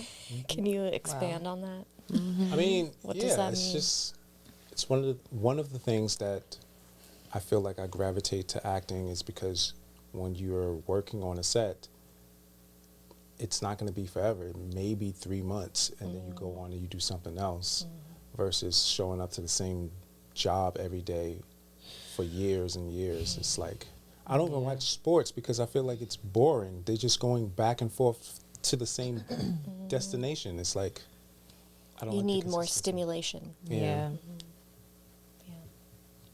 I feel like I am a person that benefits from routine. I'm the opposite. And No, routine is important. It is. I feel like I do way more better things in like just overall life when I have routine, but it's just after a while I just start talking myself out of it. Like, ugh, this is boring. Yeah. We're like, You gonna we're die, all Darren? No. we're all really big kids. You know how kids, they'll like have a toy and it'll be their favorite toy. Oh my gosh, they love this toy. They take this toy everywhere. This toy, they can't sleep without it. They cry when they don't have it. And then eventually one day it's just like, I'm over this toy. I want something else. You know, Yeah, that's my point. But I feel like that doesn't have to be a bad thing, right? Like I love my therapist explained to me that the reason I'm there and that the reason she gives me so many modalities and things is because some things are going to work at different times and other things aren't, so it's kind of, I think, good to have a bunch of things in your toolbox because definitely at different times, like meditating a lot might help, and then another time it just might be journaling a lot would help better, and so I'm not meditating as much, so you can still have a routine in the sense that you make sure you spend this amount allotted time a day or at this specific time during the day on mental health or self-care, but your modalities can change, right? Like, That's smart. Yes. So I I'm think gonna try that. yeah, that was life-changing, like when she told me that, because you do kind of wind up beating yourself up sometimes when you can't keep with that routine of, all right, I'm going to meditate every day at this time. I'm going to, and you might be up at that time, but you don't feel like freaking meditating. Yeah. You want to listen to music or something and kind of just zone out, or you want to do something else. But then you beat yourself up because you're like, oh man, I didn't meditate. I didn't But that was life-changing when she said, it's okay. Like, you still got up. You still are allotting this time. Just do something else. Whatever. Like, she said, listen to what you need. Like, ask yourself, what do I need right now? You know, if it's meditation, then do it. If it's not, do something else. But the important question is, what do you need right now? What do I need right now? Yeah. That was life-changing for me. It can definitely take practice to even know what you need too, I think, like especially when you aren't used to it being an option. Yes, Of exactly. like you're just used Or to a not having priority, needs, or at right. least ignoring them. That's a good point. Yeah, so like sometimes it just takes practice to be like, I don't even know what I need. Right. So yeah, it's like getting to know yourself. Yep. Definitely. It I feel is. like you have to know yourself best. It's true. Yeah. And I feel like what I've been realizing is that I've been trying to give myself some grace with knowing myself too, right? Because you're always actually constantly changing. Absolutely. So you kind of just have to be patient enough to remember that you're going to have to keep getting to know yourself, and it's okay, you know, and what worked for you last month, maybe it doesn't work now, Yes. you know? So, Yes. and that's all right. Yes, we're supposed to grow and change. Yep, and exactly. evolve. Exactly. How do you, because, what am I trying to say? I wonder how people handle the fact that you are constantly changing, and sometimes a group of people who you love, like your family or the friends you grew up with, kind of aren't exactly responding to who you are now, right? Like, especially when it's family. It's like, how do you, because I know for myself, sometimes I'll wind up falling right back into the role that I know they expect me to be, instead of just being who I actually am when I'm around them. You know what I mean? And so I'm wondering what you guys maybe do, or people listening. Have Like- you ever considered calling a family press conference and going out to tell them, like, here's what's going to happen from here on out. I'm not putting up with your shit no more. I'm going to say this when I feel like it, and it's like a brief, maybe monthly or quarterly, as needed. No, I haven't considered that. That's Have you done that interesting. before? No, I just don't fuck with them. Yeah, that's what I was about to say. I don't feel close enough to my family to call a press conference. I try to, like, I've become aware of my traumas and personality trait defects and such, but I also became aware of theirs, and I don't feel confident enough that I could affect them or convince them that they could benefit from either therapy or self-reflection, stuff like that. So I just play defense. Like, I can't save you, but I know some of your behaviors will affect me in a negative way, so I have to keep you at arm's length. Yes, set boundaries. Yeah, boundaries. Right. There it is. Well, I don't know if it's a good boundary. I just go Boundaries. like ghost. I mean, I definitely, I feel like it's difficult with family members, especially I can say as being the baby of the family. It's like everybody's older than me. Everybody thinks they know best because they've been on this earth longer and X, Y, and Z. But I'm like, as far as emotional intelligence, shoo, guys could use some work in that. And it's like, I feel like it's good to communicate and to set boundaries, but I feel like if you set boundaries with people and they continue to bulldoze them, then the best thing to do is to separate yourself, whether they're family, whether they're friends, regardless, because it's not your job to cater to everybody and to bend your boundaries in order to make other people feel comfortable. And like I was saying, I feel like there's so many generations. Like, I feel like my mom and her mom and her mom and her mom, these are just instilled things. And I know that when it comes from somebody younger, like, I don't like being treated like that. I don't like being talked to like that. It's seen as disrespect. It's not seen as you advocating for yourself or like putting walls up around yourself or like, you know, just asking to be treated with respect. It's seen as being disrespectful, being ungrateful, it's seen as these negative things, you know, and every now and then, like, I will definitely say I've had some very deep mental conversations with my mom, and she's been receptive to them. Sometimes there is defense because it's just like, you're my child. You're not going to sit here and tell me X, Y, and Z. But I feel like I had to learn it's not what you say, but how you say it. Because I feel like when I would try to have these conversations with her in a heightened state, when I was like, frustrated and like speaking about mental health and how I feel and how what happened when I grew up affected me like this. And I'm like, upset and like saying it in a blaming tone, it has a negative effect. It causes that person to feel defensive. And when you feel defensive, you're not really listening. You're more so, you're listening to respond. You're not really listening to soak in because your body has that defense mechanism of it has that fight or flight up. It's like releasing cortisol, and it's like, you feel the need to defend yourself. As to like, if I just sit down with my mom in a more relaxed state and I'm like, hey, when X, Y, and Z happened, it made me feel like this. She was more likely to be like, I didn't know you felt that way, So it's definitely how you say it, when you say it, those type of things come into play as well. But I feel like the people that when you set boundaries, they respect them or they ask questions to understand them better and respect them. Those are the people that are meant to be in your life. But the people that want to demonize you for protecting yourself, those are people that you may not necessarily need to be around. Or if they are family and you have to be around them, being around them in doses and just not consistently spending your energy with them. I love that. Yeah, being around them in doses. Yep, I completely agree. And I think like allowing yourself, this is coming from, I guess, just allowing yourself to grieve that you don't necessarily have the types of relationships that you would like to have. Like, I think that's an important part of it too, and it can be really painful, but that's been a part of my process too, of like, I had to mourn the fact that certain spaces weren't safe, even though I really wanted them to be. Yeah, yeah. But oh, okay. I love that too. Good stuff. I like that term, grieving. Yeah. Because I felt that way with my dad, and it was like I got to a point where I was like, I'm gonna have to accept the fact that this is what it is.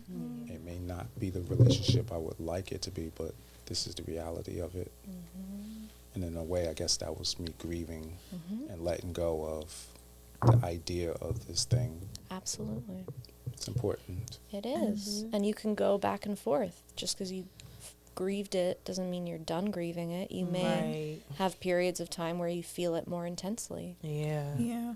And I feel like with grieving relationships, you still go through the stages of grief that you would go through if somebody dies. Like, you're angry about it, you're sad, you're bargaining, like all of those things come into play too. And I feel like eventually you do reach a point of acceptance, but it's not an easy road. Like, grieving definitely doesn't only apply to death. Yeah, and I guess sometimes too, on the other side of that grief, when the person isn't dead, you can find a way to enjoy what it is. Yes, right. Absolutely. Once you can kind of let go of what you think it should be. I mean, I think that's the only thing you could probably do. Yeah. It's tough, especially when you feel like that this person could benefit from this and that this could help them, but they're just so closed off to it. You just have no choice but to accept it. Right. Yeah. It's very hard. It's hard to watch someone who you love, not get the help they need. Yep. Yes. It is. But to your point, you have to protect yourself. Yes. So it's hard. Ooh. So complicated. Relationships. I know. Yeah. Whew. Good stuff. Okay. Number 5. Wow. Oh, sorry. Should I skip this? No. I'm just saying, like, I love how we're going off and talking about different things throughout and this then we're list. like, And we started at avocado, and then we end up childhood trauma. Chicken. Yeah. No, that's great. I mean, we haven't even honestly, we haven't even gotten to the questions. But are we even going to do them? It's okay. We might not, and it'll be all right. Get to chocolate, because that's what we've been eating. Okay. Leafy greens. I'll go through the next ones really quickly. Because I served y'all some leafy greens. You did. Leafy greens, Good, yes, exactly. Love a good green. Yes. Like spinach and kale supply lots of folate to help the brain deter depression, reduce the risk of dementia, and fight off insomnia, which is often associated with other mental disorders. Dark leafy greens are also high in omega-3s, magnesium, and other nutrients, making them a well-rounded brain food. Nice. All right. Yeah. All right. Oh, wait. There are many ways to include leaf. Oh, they're just telling you how to include it in a diet, smoothies and salads and stuff. Okay. All right. Number 6, yogurt. Products containing active cultures like yogurt are among the best probiotic sources. Probiotics break down food, allowing the body and brain to access and use the nutrients consumed. Research shows a healthy gut is strongly associated with mental well-being, making yogurt and other fermented foods a good addition to your mental health meal plan to help patients. But see, it reduce anxiety and stress. That's what we were talking about earlier. Pooping. Yes, absolutely. The healthy essential. gut, like Essential. it's essential To mental health. You are what you eat. Yep. Exactly. Okay, nuts. Various types of nuts are great sources of omega-3 fatty acids. To name a few, cashews. I love cashews. Me too. They're so good. Ugh. Okay, walnuts and chia seeds. I thought you were going to say Cheetos. Oh, no. Those are the opposite of good for your brain. I'm like, Oh my Cheetos? God. Yeah. Oh my God, I used to eat Cheetos so much I as know. a kid. I love Cheetos. Me and Michael were in the grocery store yesterday, and I just like the inner child in me picked up a bag of flaming hot ghetto Cheetos, child. and I was like, I want these so bad, but She held it and looked at it like, and like I turned it around and looked at the label, and that's part of the reason why I probably take so long in the grocery store, because I have to read labels. They had like red 40 Lake and yellow number 5 and all these like you artificial don't like colors yellow and number 5? It's delicious. it's terrible for your brain, Michael. Yeah. Apparently Absolutely that red horrible dye. for your brain. Yes. Red number 9? That red dye is Red just- 40. Yeah. Red 40? Used to be 9 when I was a kid. But yeah, Oh we my were talking about God. nuts. It's awful. Terrible. Okay. Yeah, sorry, Cheetos, What I did think is what you say? said. Not Okay, Cheetos. yes. I know. Chia seeds. Chia yes. seeds. Chia seeds have high concentrations of omega-3s. These nutrients are known for helping ease depression symptoms and supporting brain function. Many nuts also contain high doses of magnesium, which helps get oxygen to the brain. Ooh. Yeah, right? Other nuts like almonds contain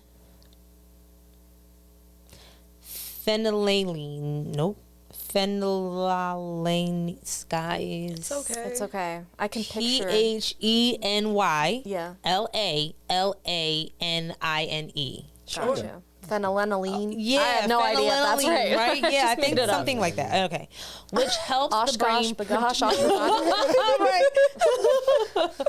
Oh my Sound like God! something I don't think they Future were there used for to rap that. about.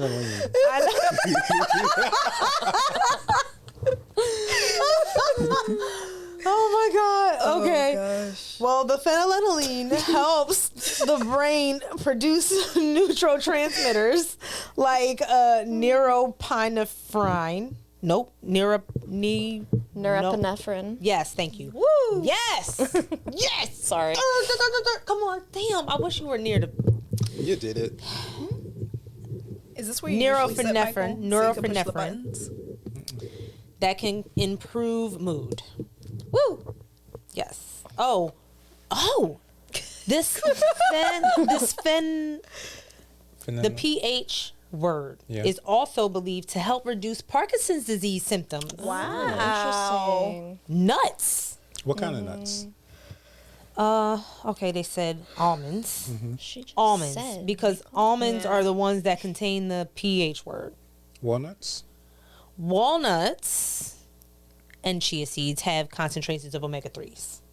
Yeah. Chestnuts on there? Nope. Chestnuts roasting on an open fire. Yes. Tis the season. I know, right? It's coming up on us. Do you have a Winter thing is against coming. chestnuts, Michael? No, but I was trying to lead her to D's, and you guys kind of stepped on it. To D's? Nuts. Oh, the D's. Oh. You guys broke out into song. Great minds think alike. We're too Down- wholesome. Yeah. Too wholesome for you. Oh my goodness. Guess next year I'll Hilarious. try it again. Oh my god. Different guests, maybe. Right. Oh my goodness. Okay, number 8 is berries. Ooh, antioxidants. Mixed berries like strawberries, blueberries, raspberries, and blackberries contain valuable antioxidants that are vital for mental health. Studies have shown that antioxidants from foods like berries can help prevent and reduce depression symptoms. Nice. Antioxidants have also been associated with helping anxiety and other mental health issues. Since berries are high in antioxidants, they're must-have foods in a mental health diet. All right. Cool. Nice. Berries. Berries. I love some strawberries, blueberries, raspberries, and blackberries. Yes. So good. So sad Very we're good. losing them soon. What's wrong with the berries? Oh, it's season. just season. Just out of season. Yeah. We're about to be apples and pears. Yep. They're making robot bees. What? Oh, like that episode of Black Mirror. That's scary. Yeah. What's scary about it? You know, Robot bee? That sounds terrifying. Did you To not? pollinate. So nobody saw that episode of Black Mirror. No. No. I It haven't like the been able robot to watch bees. Black Mirror. It went terribly wrong. Yeah. With the bees, but it's just like if they're robots, that means something can control them. right. You know, so What were they pollinating? they were designed to pollinate the flowers and stuff like that. But so pretty much, it was this game. It was this online game, and it was pretty much if you did like hashtag kill somebody, then they would just randomly die. And it turned out that with these people, they were getting attacked by these robotic bees. Yeah, and the twist in the end was that the bees ended up attacking and killing everybody that participated in the game. Do you know they're making a live action contestant show of Squid Game. Squid Games? I saw that today. Wow. I would prefer just a second season, but Yeah. I know, right? sure. Weird. This is cheaper. Yep. Yeah, it's like, but I feel like with them giving away over $2 million, couldn't that go towards paying It's the like writers? 4 million. 4 million. Yeah, even more to the writers. Damn. That would make sense. But, I mean, people are obviously not going to die in this Yeah. live. I Hopefully. mean, for $4 million. Just kidding. Not that much money. Hell no. Plus, Is it it's going to be like taxed, Fear Factor? Probably. Oh, I think it's gonna have some of the same things, like the doll and them jumping across the things and everything. It'll probably just be safer. Right. Yeah. Yeah. Let's hope so. But Squid Game, that was a very good show. Ooh, it was. It was intense. Oh, it was so Yes. intense. Yeah. I had anxiety the whole time I watched it. Like, Yeah. oh my God. I felt like I had to watch it in Japanese because I felt like I wasn't getting the same effect with the voiceover. Yeah. I didn't watch it in Japanese, but I understand. I get that. Yeah, I just can't. For some reason, when there's voices happening and the lips aren't matching the voices, Yeah, it's distracting. It frustrates It's me. really distracting. I grew up on kung fu movies, so it doesn't really bother me. Yeah. Makes sense. Okay. Well, next, we're almost there. We're almost there. 9 and 10 are next. 9, tomatoes. Lysopene. Oh, sorry. No, go ahead. I'm sorry.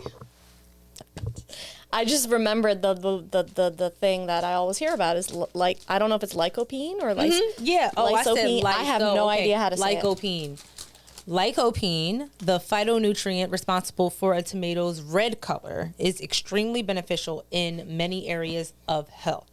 For example, it may help the body fight brain disease, prevent cell damage associated with Alzheimer's disease, and benefit concentration, attention, memory, and logic. Tomatoes also contain beneficial amounts of folic acid and folate, which prevents homocysteine from building up in the body. Is that I right? have no idea what that is. Homocysteine. That's what Magneto used to fight against. Homocysteine prevents neurotransmitters like dopamine and serotonin from producing in the brain. So folic acid from tomatoes supports the brain in neurotransmitter production. I'm so glad I didn't read this. No, oh my gosh, me too. I mean, no. Sorry, that's not. My brain. okay. When you said, "I'm so glad I didn't read this," like my brain turned it into something else, and then I said, "Me too." I'm sorry. Okay, number 10, dark chocolate. Yay! Chocolate. We've been having a lot of that today. Yes. Did you know opting for dark chocolate instead of milk chocolate can benefit your health? Yeah. This is Actually, we did. right. Yeah, I did. Sorry. That's great. Okay, this is due to the higher cacao. Is it cocoa or is it cacao? Cacao. Okay. It's usually how it's spelled. Right. So if it's like cacao, then Yeah. it's cacao. If it's like COCOA, I think that's cocoa. Yeah. Oh, well then it's COCOA. Okay, cocoa. Okay, great. No, maybe This never is mind. due. I mean, like, just never mind. No, I mean I didn't know, so I asked. Yeah, thank you. That's right then, right? Cocoa. Yeah, if don't- it's spelled COCOA. It's A. cocoa. Okay. It is a cacao. That's what I'm saying. I feel like That's cacao cacao. is no. That's but that has CA. COCOA too. Then that's I wasn't cocoa. listening. Cocoa? I don't fucking know, man. Cacao. How is cacao spelled? I don't know. don't know. CACAO. Okay, so let's Oh, okay. I think so. Yeah. Cocoa. Okay. So then it's cocoa. just cocoa. This is due to the higher cocoa content in dark chocolate, which contains high levels of an antioxidant called flavonoids. Dark chocolate and flavonoids can positively affect mood, memory, attention, and the ability to fight cognitive decline as your parent or patient's age. It's your parents' age. I know. Oh my God. That Jesus. too. Hopefully. Dark chocolate will help you as your parents' age. I know. Actually. Literally. Oh my God. Hilarious. Oh gosh, during my cycle, dark chocolate is like my best friend. Yes. That's a thing to look up to, cycle syncing. And syncing what you eat with where you are in your cycle. And how you exercise based on where you are in your cycle. Oh. Yes, I have seen charts for that stuff. before. Yes. That's Really? Where do something to you look find into. these charts? I Just didn't tell Google us. it. What did Google? Pinterest. Pinterest. Oh, Pinterest. Yeah, Probably Instagram. yeah, Yeah, probably all of yeah. that. Okay. Cycle seems fun. Oh, God. It's not. It's not. Yeah, no. It's like women, we literally feel energetic and sexy like one week out week of the out of the Yup, month. exactly. The rest Literally. of it is just sadness. Yeah. Yep. Not just sadness, but it's just like, But like it's, yeah, like that's hard. right now I'm in like my late luteal phase and it's just like, well, here comes the PMS. You know, Yep. I start like Yep. my students, one of my kids was crying because he had to throw away his milk and it was just like so sad. Like he was so sad and like all of my students gathered around him to comfort him and pat his back and they're like, why is he crying? Like they're coming to me and stuff like that and I literally like it made me cry because kids are so pure, but I'm also like, I know that's like the hormones starting to like decrease. Are you allowed to cry in front of your students? I don't cry in front of them, but I will get in my car and cry about my day I think it sometimes. shows weakness. It doesn't show weakness. It shows You're empathy. human. Definitely shows empathy. You know, but I feel like with that, just crying about beautiful things, crying about sad things, it's just like we just are like our sensitivities just change throughout the month, and It really it's- does. Yeah. Oh my God. And it's just like you can be just so sensitive and so affected by things, and then look at your calendar and be like, oh, it's almost that time. You know, Yep. it's just something we get used to. Sounds fun.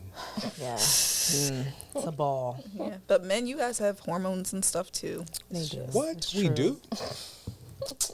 Is that true? Shut Of up. course it's true.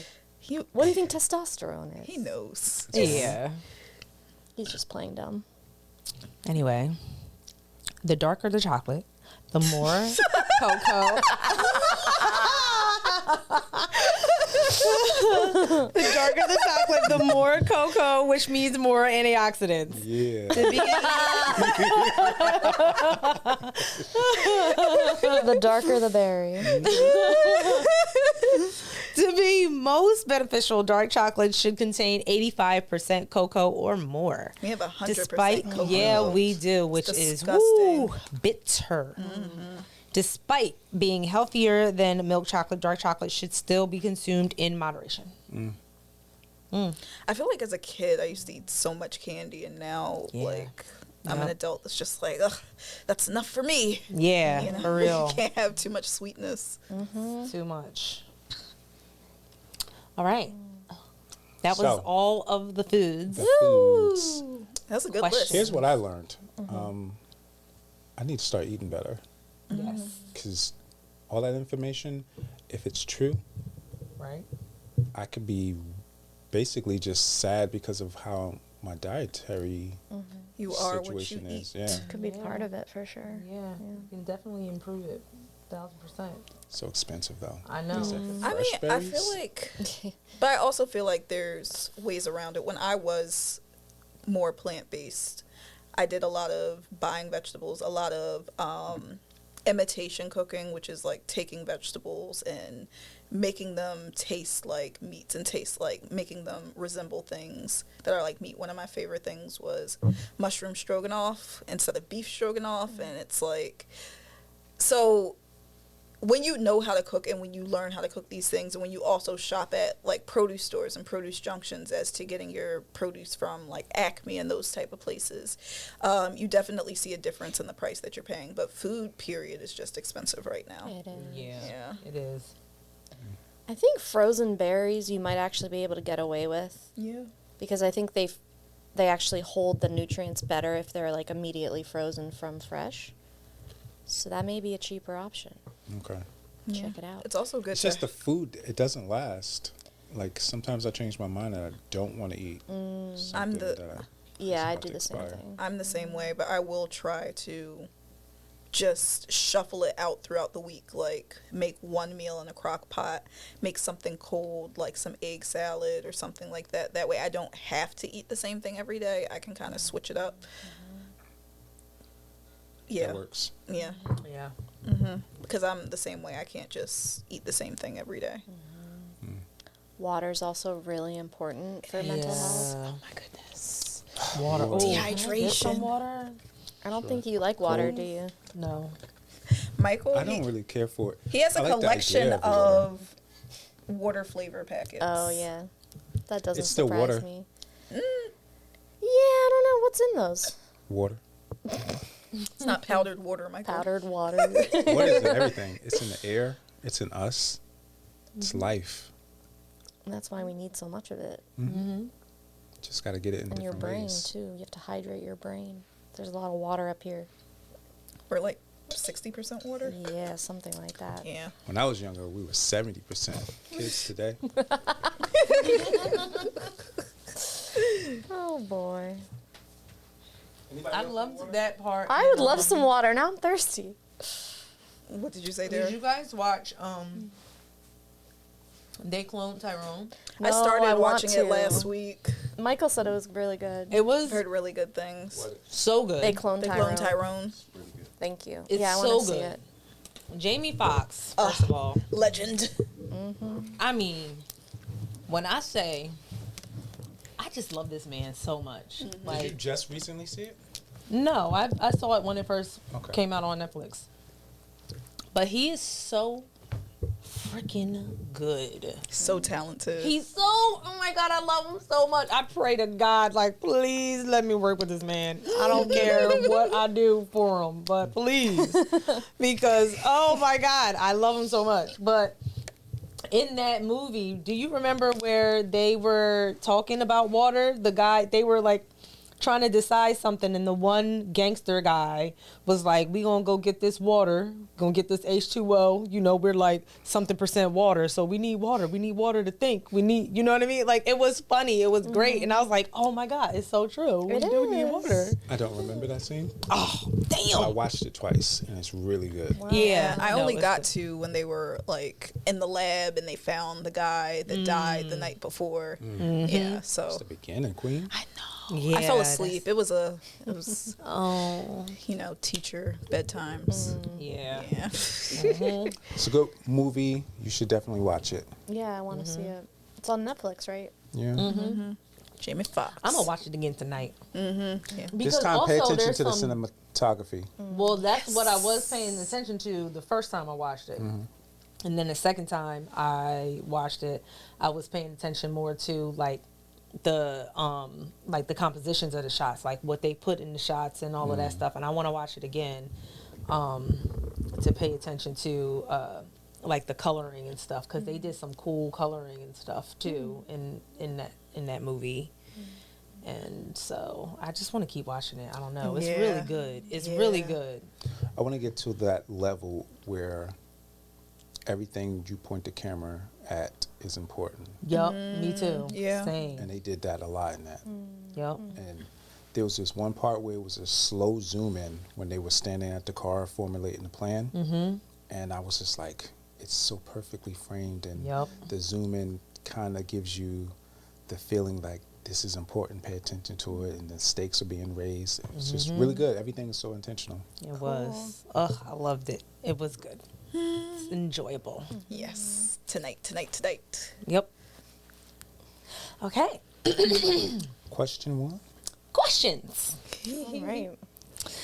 How are you able to stay neutral and grounded while dealing with other people's issues? Woo. That's a good question. I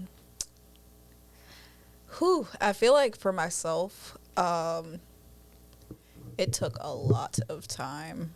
I used to be very hot-headed, and it used to be pretty easy for me to like go off or cry or like, just I had a lot of emotions. I definitely feel like therapy helped me significantly with that. Into what we were talking about earlier, de-escalation methods, making sure to remind myself to breathe. And I feel like really, shout out to the 4 agreements, not taking things personally. I feel like once I learned to stop taking things personally, it completely transformed my life, because everybody lives in their own world, and even things that seem like personal attacks aren't necessarily that. They're more indicative of the person and how that person is feeling and how that person is responding than to you and what you're putting out, especially if you're being conscious of what you're putting out and trying to remain neutral. I feel like as far as de-escalation methods for adults, like, there's certain things like counting backwards from 100 by 7s, taking deep breaths, being able to, one that my therapist told me that I use is, okay, name 5 things you can see, 4 things you can smell, 3 things you can touch, and go down that line, and that can help to bring you back. I feel like we have yin and yang, so we have like our logical self and our emotional self, and I feel like for myself too, I try to pay attention to when my emotional self is taking over and when I'm being irrational with my thoughts because they're backed by emotion, and kind of trying to switch back into that logical gear and ask myself questions like, okay, does it, like, for one, you can't, like, so some cognitive distortions, mind reading. I can't read somebody's mind. Should statements. I can't say, like, you should do this, or I should have did this, or I should have reacted like this, or I should have, like, no, what happened, and it happened that way for a reason. So I have to take what happened and move forward with it and figure out what needs to happen from this point forward, instead of harping on going back in the past and changing something when that's simply not possible. But just those methods that I have learned through therapy have really helped for me to be able to kind of step outside of myself and assess the situation and just be able to think before I respond, or if I do respond, being able to reflect on that and know what needs to be done now or what needs to be done moving forward, or like, just being able to process the next course of action. Wow. That's She did the worksheets. yeah, for sure, definitely. You've done the work. Yeah, doing the work. My therapist, like, she knew that I had a like psychology nerd brain, so she would explain these things to me in the actual terms, and then I would go home and like Google and watch a bunch of YouTube videos about what she taught me about CBT that day, and it was just like the worksheets were an added bonus because I was learning even more from that. So definitely therapy, when you do the work outside of therapy and when you're actually absorbing what they're telling you and applying it to your everyday life, that's when it makes a difference. It takes a lot more than just going and listening and, you know, just sitting in this session for an hour every week or every 2 weeks. You actually have to do the work. Yeah. For sure. Julia, how often do you feel like, can you spot the difference between someone who's doing the work and someone who's just showing up? Usually, yes. I mean, I'll usually like give in between session like homework and then I'll follow up on it. But I do have to be careful because I do a lot of, it's like called relational therapy. So like the therapeutic relationship is part of what's actually like healing for the person. So I have to be very careful to make sure it's not, to check in and see if they're feeling any shame if they don't do a homework assignment.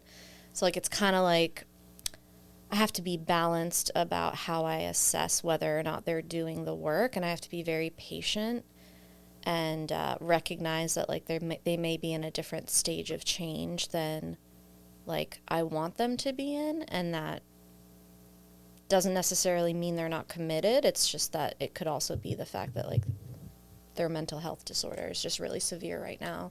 So it's like you kind of have to tailor it to whatever they're going through at the time. But yeah, for the most part, like if someone doesn't use the techniques we talk about, or, you know, doesn't spend a lot of time reflecting outside of session, then you can usually tell.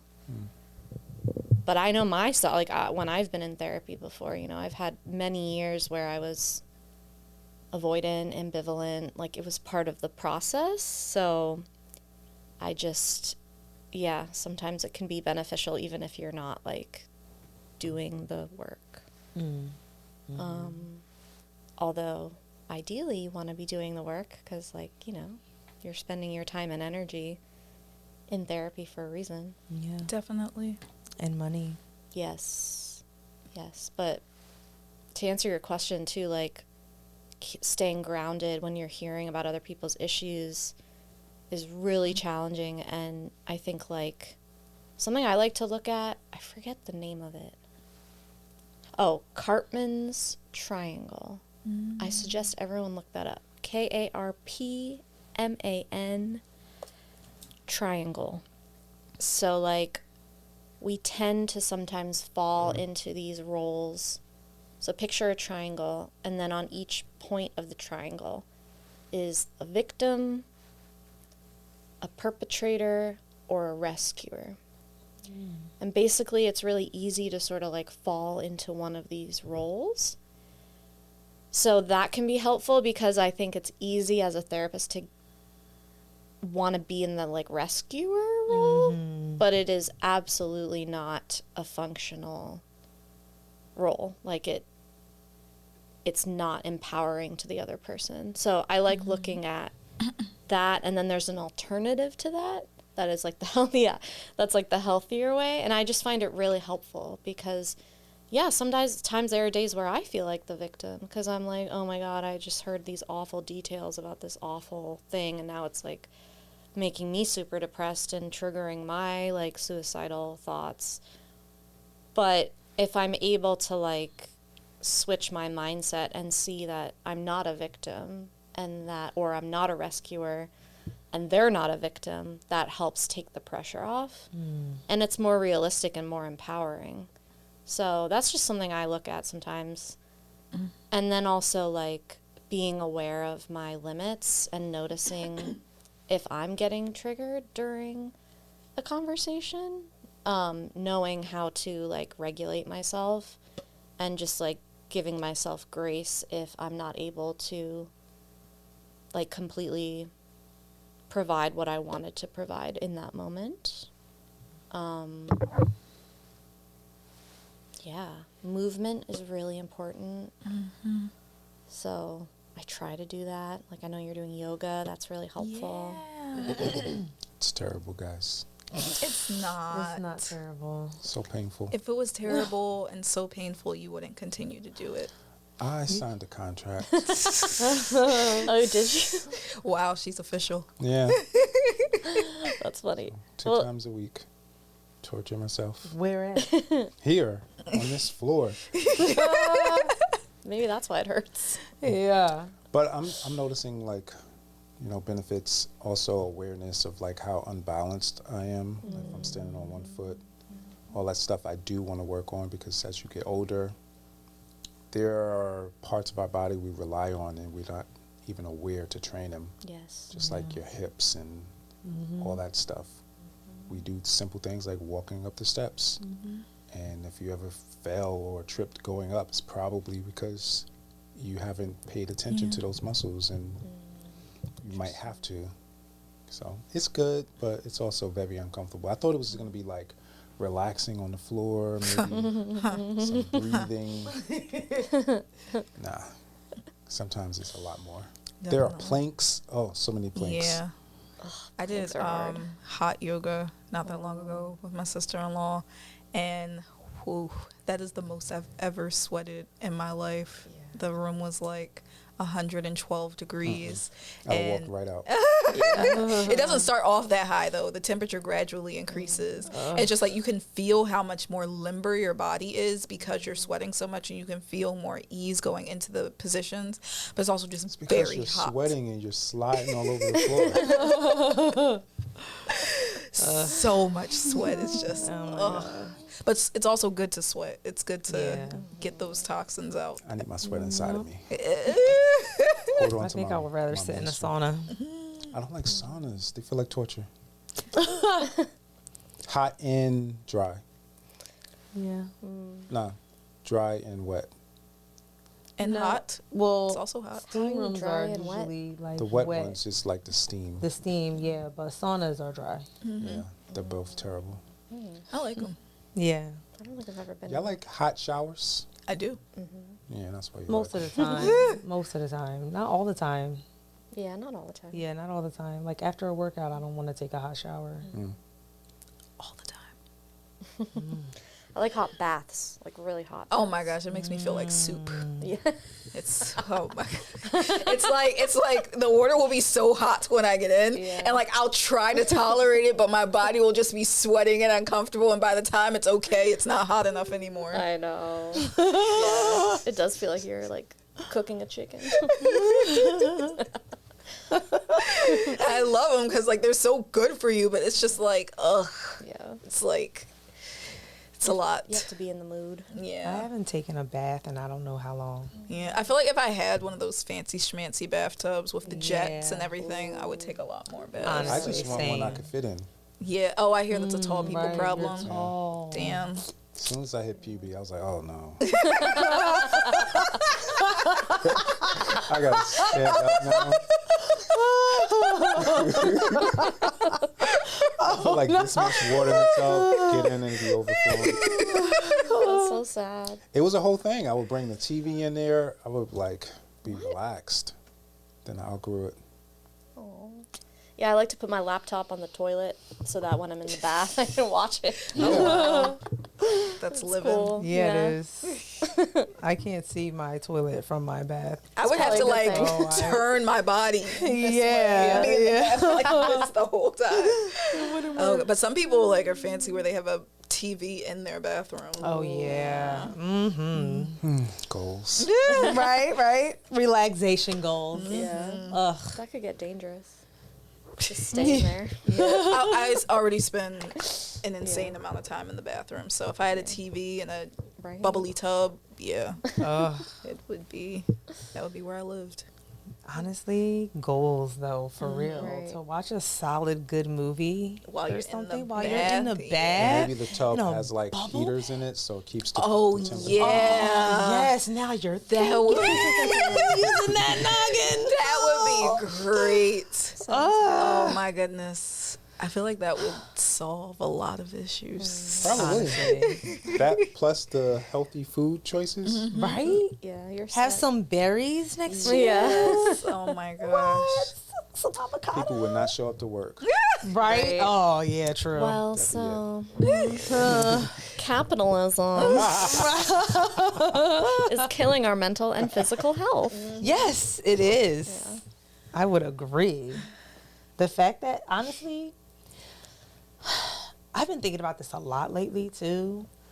The fact that we work 5 days a week for 8 hours and we get 2 days off to ourselves in life is kind of fucked up. Is it just me that thinks that? No, not at all. Because I just look at it, it's like, okay, there's 7 days in what they call a week, right? Yes. 5 of those days Belong to them. belong to someone else for 8 hours. Bob. Bob. That's right. Bob. That's Whoever, Uncle, The man. Sam. Oh, Right. Yeah. I've never heard him be called Bob before. Me either, but But he sound like a Bob. I don't know. It's like a typical white man name. My God. It's just sometimes I'm like, this isn't right. Like something is off. Something is wrong. It is. This doesn't make Wasn't I actual telling you yesterday? sense. I feel like we live in a dystopian future where everything's controlled by a very small amount of people. Yes. Yeah. Yes. And that's why personal agency is so precious. For real. Definitely. Oh, I would love to figure out how to not do that. You gotta unsubscribe and live off the grid. And live in the woods, hunt your own food, grow your own food, and then Right. even then, if like the man finds you, say, "Yeah, I like what you did with this space. We're taking it." Happens all the time. Oh god. I love that. Actually, I don't know. That's why I've been feeling so like down. Like, how do you break this cycle that existed long before we did? I think it's No like small acts of rebellion. I don't know. That's how I think about it. It's like even doing this or doing art or being vulnerable or all of that is like slowly chipping against this dehumanizing society that we've built for ourselves. That's what it is. Dehumanizing. Yeah. It's like we've tried to make things so convenient that it's become inconvenient or at least unsustainable. Restrictive. Right. Yeah. Yeah. It's Isolating. weird, right? It's Yeah. it's bizarre. I don't know, but yeah, that's There's- been on my mind lately. Yeah. There's this show on Netflix about I don't want that. the blue zones in the world. Yes. Yeah. I watched that on Netflix. Oh, cool. Yeah. I On saw the Netflix? first episode. The Yes, what? on Netflix. I binge watched the whole Yeah. thing. It's like astonishing. It's Yeah, amazing. it's Wait, What are Queen you- didn't hear what It's y'all was talking about- Neither did you. Don't try to throw me under the bus.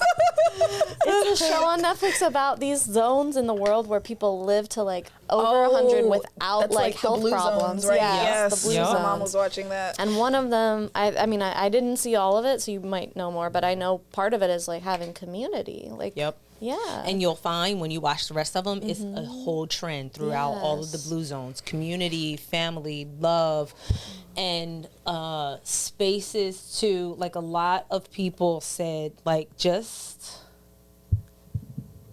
let stuff slide. Like just don't take things. Don't You know take what I it mean? Don't personally, take things yeah. personally. Just because life is so much more than something that might upset you in that way. You And know? I feel like it's also just a downward trap. Like once you allow yourself to be affected by any and everything, it's just like it's such a tough thing to pull yourself out of, because it takes so much practice and repetition to be able to be like, all right, this is outside of me. Other people's thoughts of me are not my business unless they communicate these things with me. And like, you know, does this warrant my energy? Am I going to benefit from giving my energy to this? And having to continuously do those things. It's tough. It is. It is. So you'll find that in the rest of them. Like, it's a trend in that whole blue zone situation and quality of life. Yes. Yeah, even just like not being sedentary and actually like bending down and picking things up and like doing things.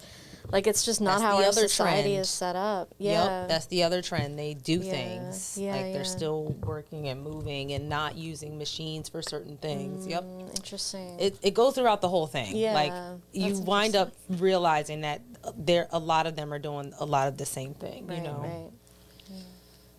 Sounds like what we need is balance between technology and more traditional methods. Yeah. I have a question before you get to the next question. You guys prepared certain things you wanted to discuss? Do you guys want to go into that? Oh, yes.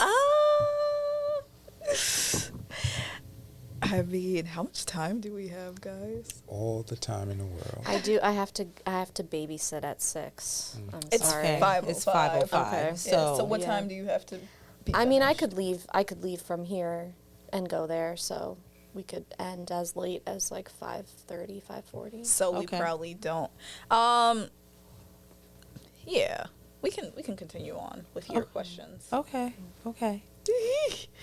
Sorry. I mean, No, okay. it's No, okay. we've been talking for a long time. We've been, and I feel like we've done a good job with getting, like, if there's anything in what you've prepared that you feel like we haven't touched on that's, like, really important to reach someone with, then let's do that now, please. Okay. But No, we literally, what we wrote down was preaching notes. creative people versus trauma, emotions, attachment, therapy changing my life, and I wanted to add in like toxicity and talking about that. But Let's talk about toxic people. okay, see, and I was about to say, let's get into that creative people and trauma. I would love to dive into that. yeah, this was a topic that Julia brought up, so Yeah. I'll let you take the mic on that one. Sure. I don't know exactly. Like, I think I just see that I notice a lot of people who are creative also have a trauma history, or mental illness, or both, because they often go together. And I think that, like, the arts are a way of sort of transmuting trauma in some ways. But yeah, I just think it's interesting, and I don't know exactly what to say about it, except that it's cool that acting in particular, I guess all types of art, but acting in particular, I feel like is potentially empowering for someone who was limited in their ability to show emotion or express emotion, or like, I also think like a lot of what we learn in class is about using our own experiences. Definitely. So I feel like it's just a helpful thing, I think, for traumatized people to have, is a way of transforming their pain, or at least putting it somewhere, having a container. We talk about that a lot with trauma, about you need a container. Like, you can't possibly be facing this all the fucking time. So I think having theater as like that container can be really powerful. Yeah. Earlier you said, like, when you don't respond or release a particular type of energy in the moment, you store it. Maybe the arts help you release it Yes. in a productive way. Yes. Turn it into art, turn it into something beautiful. Absolutely. Something who is then going to touch someone else. Yeah. Love that. Love that. Yeah. Sarah loves touching people. Oh my. That doesn't sound right. It sounds concerning. It does. That's just what you said. Touch someone somebody else. She meant like metaphorically. Like, Right, yeah. not physically. No? Not literally touching someone else. You know what? Okay. Michael. So, there wasn't anything like pressing you felt like needed to be I shared? feel like or- we've been getting some really good stuff. I feel Michael like wanted the to same talk thing. about toxicity. Okay, well Yeah, then let's toxic move people. over to toxicity. What do you want to talk about with toxicity? What do you want to know about it? Why are people so toxic? Mm. And why? Well, let's start with why. What do you consider toxic, first of all? So toxicity can mean a lot of different things. I feel like what first comes to mind is like pettiness, when something or somebody does something to you and you feel like you feel like they have to feel some pain because of it. You feel like you have to retaliate in some way, or like, just cause them some type of discomfort because they hurt you. I feel like toxicity also just hurting people, gossiping. Gossiping? It's toxic? It's so much fun. That's not Yeah, an actual question, right? You're joking. So you saying you don't gossip, especially like bedtime pillow talk? That's the most fun part of being in a relationship. I mean, I feel like it depends. I feel like if you're constantly talking about other people, and like if somebody entrusts you with their business and entrusts you with something and you just like go and blab about it to whoever, and like you're telling other people's business that they entrusted into you, that is toxic. Because I feel like, I can't say you don't have a right, but this is not information that was voluntarily shared with this person by you. It's information coming through a third party. You know what I'm saying? Yeah. Why you like to gossip, Michael? No, I don't have like a lot of opportunities to do it, but I remember it being really good. Juicy. What did you gossip about Right, in a yeah. relationship? Relatives. Relatives. But yeah, I feel like, so for example, I was walking to my car one day, and it was this couple, and the woman was in the car, and like the man, he was like outside the car banging on the window, stuff like that. He's just like, I swear to God, if you don't open this door, I'm gonna slash every one of these tires, and like, just that type of thing. I feel like that's toxicity, and I feel like it's, people don't want to act like that, but I feel like I think some people do. I don't think anybody consciously, well, no, actually, yes, people do consciously say, I want to cause mayhem. I want to bust the windows out their car and those type of things. But that is definitely a form of toxicity. And I feel like that breeds from, I feel like everything can be brought back to childhood. Honestly, when you see your parents react to things in toxic ways, that in turn teaches you how to react to things in toxic ways. And if you're not being taught healthy coping mechanisms and healthy ways to handle emotions and situations, and you put yourself in situations with other people that don't know how to manage their emotions and respond to things, then that can create a toxic environment, and that can create anger and hate and like destruction and those type of things. So what's the solution? Therapy. Yeah, so here's the other thing. We can get subconsciously kind of addicted to something that feels familiar. Yes. And I think this probably would speak to the attachment styles that Queen was bringing up. Because, sometimes the toxicity feels familiar and safe. Yes.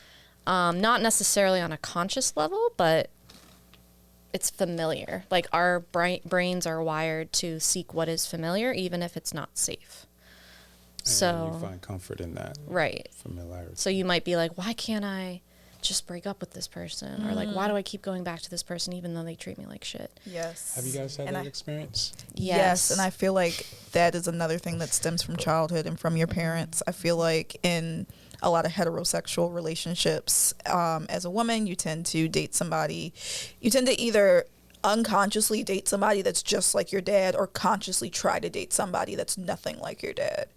And it's tough because you don't like, oh my gosh,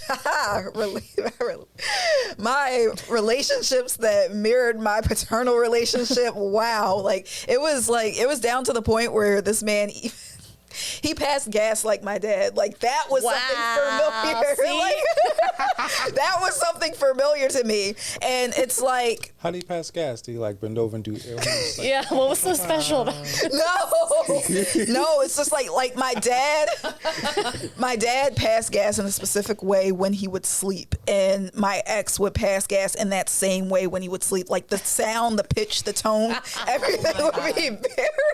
He's like, I love that. But I feel like as a child, your parents are your first example of love. They're your first example as to not only how somebody should treat you, but how two people that love each other should treat each other, you know? So me having very old school parents, it was like some things, even 'cause it was just things that were unhelpful, just a lot of toxic masculinity. And I feel like I tolerated a lot of things in my previous relationships because it was familiar, because it was what I knew, because it was what I saw, and I had unhealed paternal wounds. And I feel like with losing my relationship with my father, dating somebody that was a lot like him helped to fill that void, you know, but there was still just a lot of unresolved things within myself from my childhood that was resurfacing through that relationship. So, yeah. And you can also like subconsciously be trying to make it turn out a different way. Right. So, yeah. It's sad, but once you become aware of it, it's helpful. Right. I think being aware of it makes a world of difference. And when I was talking about my family earlier, like, I don't think they are aware of it. It's all they know. They cite examples from our parents and basically put, like, my mom on a pedestal, like, well, she would have did such and such, and now I'm like, oh, maybe that wouldn't have been the best thing to do either. But I can't tell them that because they already set their mind, and they made their mind up years ago. And like yourself, I'm the youngest. Nobody wants to listen to you. I'm the youngest too. It's hard. Odd man It is. I am the odd man out. over here. You're with the you. what? I'm the oldest. Oh, Yeah, I'm sure you have feelings about the youngest. I don't actually. really? Wow. Nope. I don't. I have 3 younger brothers. I don't know if that makes a difference. I don't have any sisters. Probably. Like, I feel like the baby girl is just like. Yeah.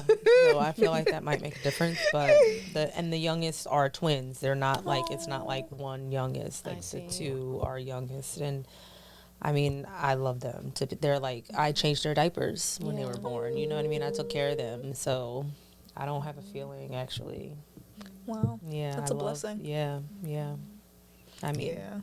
I feel like experience as the youngest, like I feel like my siblings were always like, she didn't get disciplined as much as we did. She got this, she got that, she got the third. And there would be resentment because of that.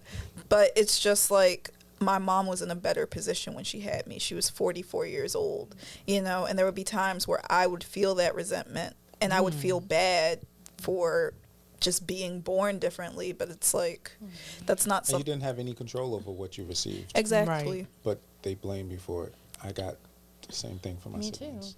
Oh, wow. And also it was like, well, actually, like by the time my parents had me, they just didn't give a shit anymore. Yeah. So I got away with a lot more. They were older, so they couldn't keep up with the same amount of discipline that they could keep up with when they were younger with my older siblings. Right. Yeah. Oh, wow. We don't have that experience with the brother right under me. No, he doesn't feel that way either. We have we don't feel that way about them. They're That's beautiful. we did know. I mean, we talk about it and we joke about how much they were able to get away with and how much better of parents they had than we did, but we don't hold anything against them or any resentment toward them for it or at all. That Must is be so nice. mature. Yeah, it's not. Yeah, oh my God, we love them. Yeah. Like, they're so smart. They're so much more like independent than we are. You know, you can tell they were raised by better parents. Yeah, honestly, because I feel like they get practice as time yeah, goes on. exactly, right. No, Like that's you, real. The first it's what couple happens. It literally is. experiments. Yeah, it literally is what happens, and it's okay. Like it's not. Thank God, I didn't know that was a thing. I'm so Yeah. sorry. No, Yeah. it's I okay. mean, it is Crazy. what it is, honestly. Wow. I I wish had no idea. I my feel brain very would've guilty never, for my oldest sister because she Yeah. Oh my God. like was parentified. Yeah. Oh yeah. So- well, that's what happens. But yeah. Yeah. Honestly, I think I attribute it to why I don't even have children right now. Like, at my age, you know, I need to have them soon if I'm gonna have them, but I haven't really felt like the need. I've felt like I've been a parent already. Yeah. You know, like I don't know. It's Yeah. weird, but Yeah, makes sense. it's what It's at a happens with the different oldest. level. It's close, but because I was 10 when my oldest niece was born, and even though we're not siblings, I kind of took on the bigger brother type role, like pamper changing and watching her picking her up from daycare, stuff like that. That is like intro to parenting, like 101 compared to what parenting is. Right. Because Yeah. when it's 24 every day and you're responsible for like everything, it's totally different. Yeah, true. I would agree, but I do still feel like I had the experience, so to speak, You had kind of enough of already. it. Right, Yeah. right. You know, I mean, I still want to be a mom, but I'm just saying I haven't tried to be before now. Yeah. Yeah.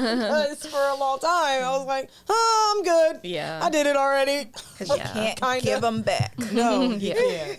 It's a lot of new changes, like you're coming back to things that you didn't like any, like the salmon, and now it's like, maybe I do want to be a mom. Could it be the fish? Therapy.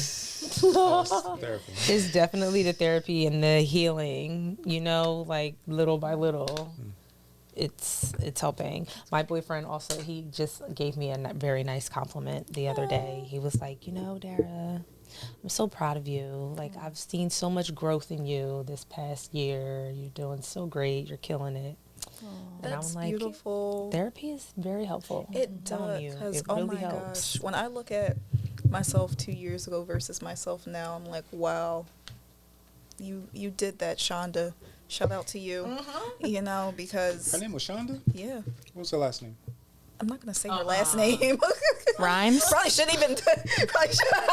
Rhymes? Is that I probably shouldn't even say her first My name. therapist was named Shonda. Oh, Oh, wow. what was her last name? Like, I want to say Brooks. no, we're not the same person. But no, like, because it really changed my life. It really changed the way I have reacted to things and Yeah. let things affect me. I wish I started sooner, honestly. Like, I wish I started in my 20s. Yeah. It's okay. Oh, well, but- I did start in my 20s. I was like, Better late than never, right? Right. Better late than never. Yeah. Yes, yes. yeah. But yeah, therapy saved my life. Legit. I think I Yeah. would have died. Yeah. It And was that bad. Wow. So, all for it. definitely. I'm an And I advocate really for it. want to, I am in the debating period of going back to school for psych or not. Going back to school for psych or doing the teaching. Because, like, my job will pay for a teaching degree, but if I want to go to school for psych, I have to pay for it myself. But it's just like, I want so badly to give kids these skills to teach them about their brain and what parts of their brain affect what parts of them and how to bring themselves back and different methods for calming themselves down, because it's just like kids are products of their environment. You'll They be cannot- able to do that better if you go psych Yeah. and be like a school counselor. Or I was psychologist thinking or of school something. psychologists, but it's like you don't really see all of the kids. So I was debating between like going the school psychologist route or going the SEL teacher route. Because just like I feel like as an SEL teacher, I would see students in a classroom-like environment. But my classroom-like environment would be teaching them emotional learning, you know? So it's just like, you have no choice but to receive this information, you know? I did school social work for a while, and I was like kids therapist. So I would take them out of class and see them and like go to their IEP meetings and stuff like that. I love those people. Yeah. Yes. I was like, please take my children. They need you. Yes. So that could be, if you're interested in that type of thing. I feel like social work, I mean, my therapist told me about how I could still become a therapist and go the social work route, because that's my thing too. I don't want to spend another eternity in school. So just like, I don't know, because I like teaching. I enjoy the classroom setting. I just feel like if I become a child and family therapist, for example, I know that like I'm a lot more likely to receive demographics that are not my own.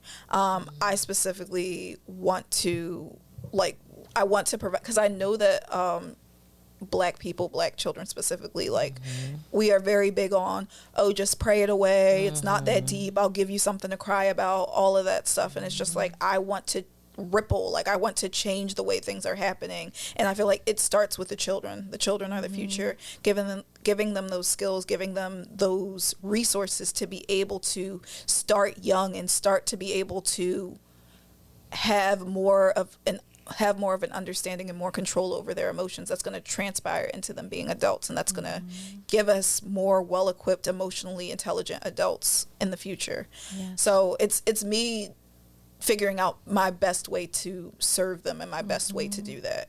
Got you. That's awesome. Thanks. Yeah. I mean, yeah. The classroom, it's just so difficult to do that in the classroom because of all the other things you have to teach them. But I feel like when our school counselor came into the room to teach lessons, she just had, her whole lesson was on it, you know, and she just had so much more ability to be a little more personal with the kids and help them in that way, because it was her job. She was the school counselor, you know what I mean? Like, and they loved when she came into the room. The tough part's dealing with the parents. Yeah. As a child and family therapist, it was heartbreaking to see, like, just, you know, there are limits because this child is under the rule of their parents. And if you can't connect with the parents, then you can't help the child. But the parents often have their own trauma, their own mental illness, their own addiction, their own stuff. So yeah, it's really challenging, but very much needed. I agree. Yeah. Maybe it should be a family type thing, like everyone goes. Yeah, that's what I did. I did family-based therapy, which was 3 times a week in the home. 1 family session, 1 parent session, 1 child session. But the problem was that you only had 8 months to like change the situation, and it was the last effort before the child was removed from the home. Wow. So it's like they have tried therapy, they've been to residential treatment, they've been hospitalized, they were in foster care, whatever, and it's like this is the last effort, and it's like there's so much pressure on it. There's only so many resources you have. You're dealing with like the whole family and not just the target child. You have to deal with like I worked with a family that was homeless. So like, even though I was there for a kid who was getting hospitalized often, I had to help the whole family get housing, because like that's going to help the kid, and you need like a basic need met. But it's like you only have 8 months. Like, it's just like very hard to feel successful in, but there still are successes for sure. Yeah. I think I'm just a little jaded. Right. Well, I mean, I get it though. That's why I left teaching, because I wasn't one of those teachers who could just love it so much that they made a very impactful difference. And I was like, okay, well, I just won't do this. Yeah, You know, sometimes it's just, I had to step away from it. yeah, sometimes you just have to go walk away, and it's all Yeah. right. It's What not made for you choose, what, second grade? You were first grade. grade. What made you choose first grade? I mean, I think it was my love for children and not really understanding. Like, I love that age. I really do. I love 5-year-olds and 6-year-olds, and I love the kids at that age. But I don't think I understood the dynamic in the classroom, and I don't think I understood how much it would take to be an effective teacher to that age child in the classroom size that I had. You know what I mean? Like, I just don't think I put two and two together. I think I just went off of my love for that age. You said you had like 23, 24 kids? I had 22 22? kids. Yeah. That's too many for one person to handle. It is. Like, Yeah, there it are is. budget cuts at my school, and now each class has like 35 kids, which is insane. It's absolutely insane. And there's no aid. I don't think that teachers should have over like 15 kids. I feel Absolutely. like that should be the max. I agree. But where'd you put my jacket? I just need to text my Upstairs. It's hanging on the door. It's also Oh, are you okay? It's also 5:30. Oh, yep. So, yeah, I just, Yeah, I asked because I feel like I started off with the littles, and middle school was definitely intimidating, but I did it anyway and realized that I love that age so much more. Yeah. Yeah. So, yeah, I mean, it's not to say, hey, come back to teaching, but. no, that's not going to happen. No, it's not going to happen because really I did go back to it, right? Like, I taught for some years and was like, I don't like this, so let me go do something else. And then I went back to it, just was like, okay, let me give it another chance. Let's see. And then I left it again because I was just like, It's just not it. it's not it. It's okay. I tried. I gave it the good old try. Good luck, kids. You're on your own. Yeah, it's just not my strength. I admire great teachers. I really do, because I know what it takes to be a great teacher. I mean, it takes a lot to be a great teacher, especially now, especially if you're in an underserved community, in an underserved school district.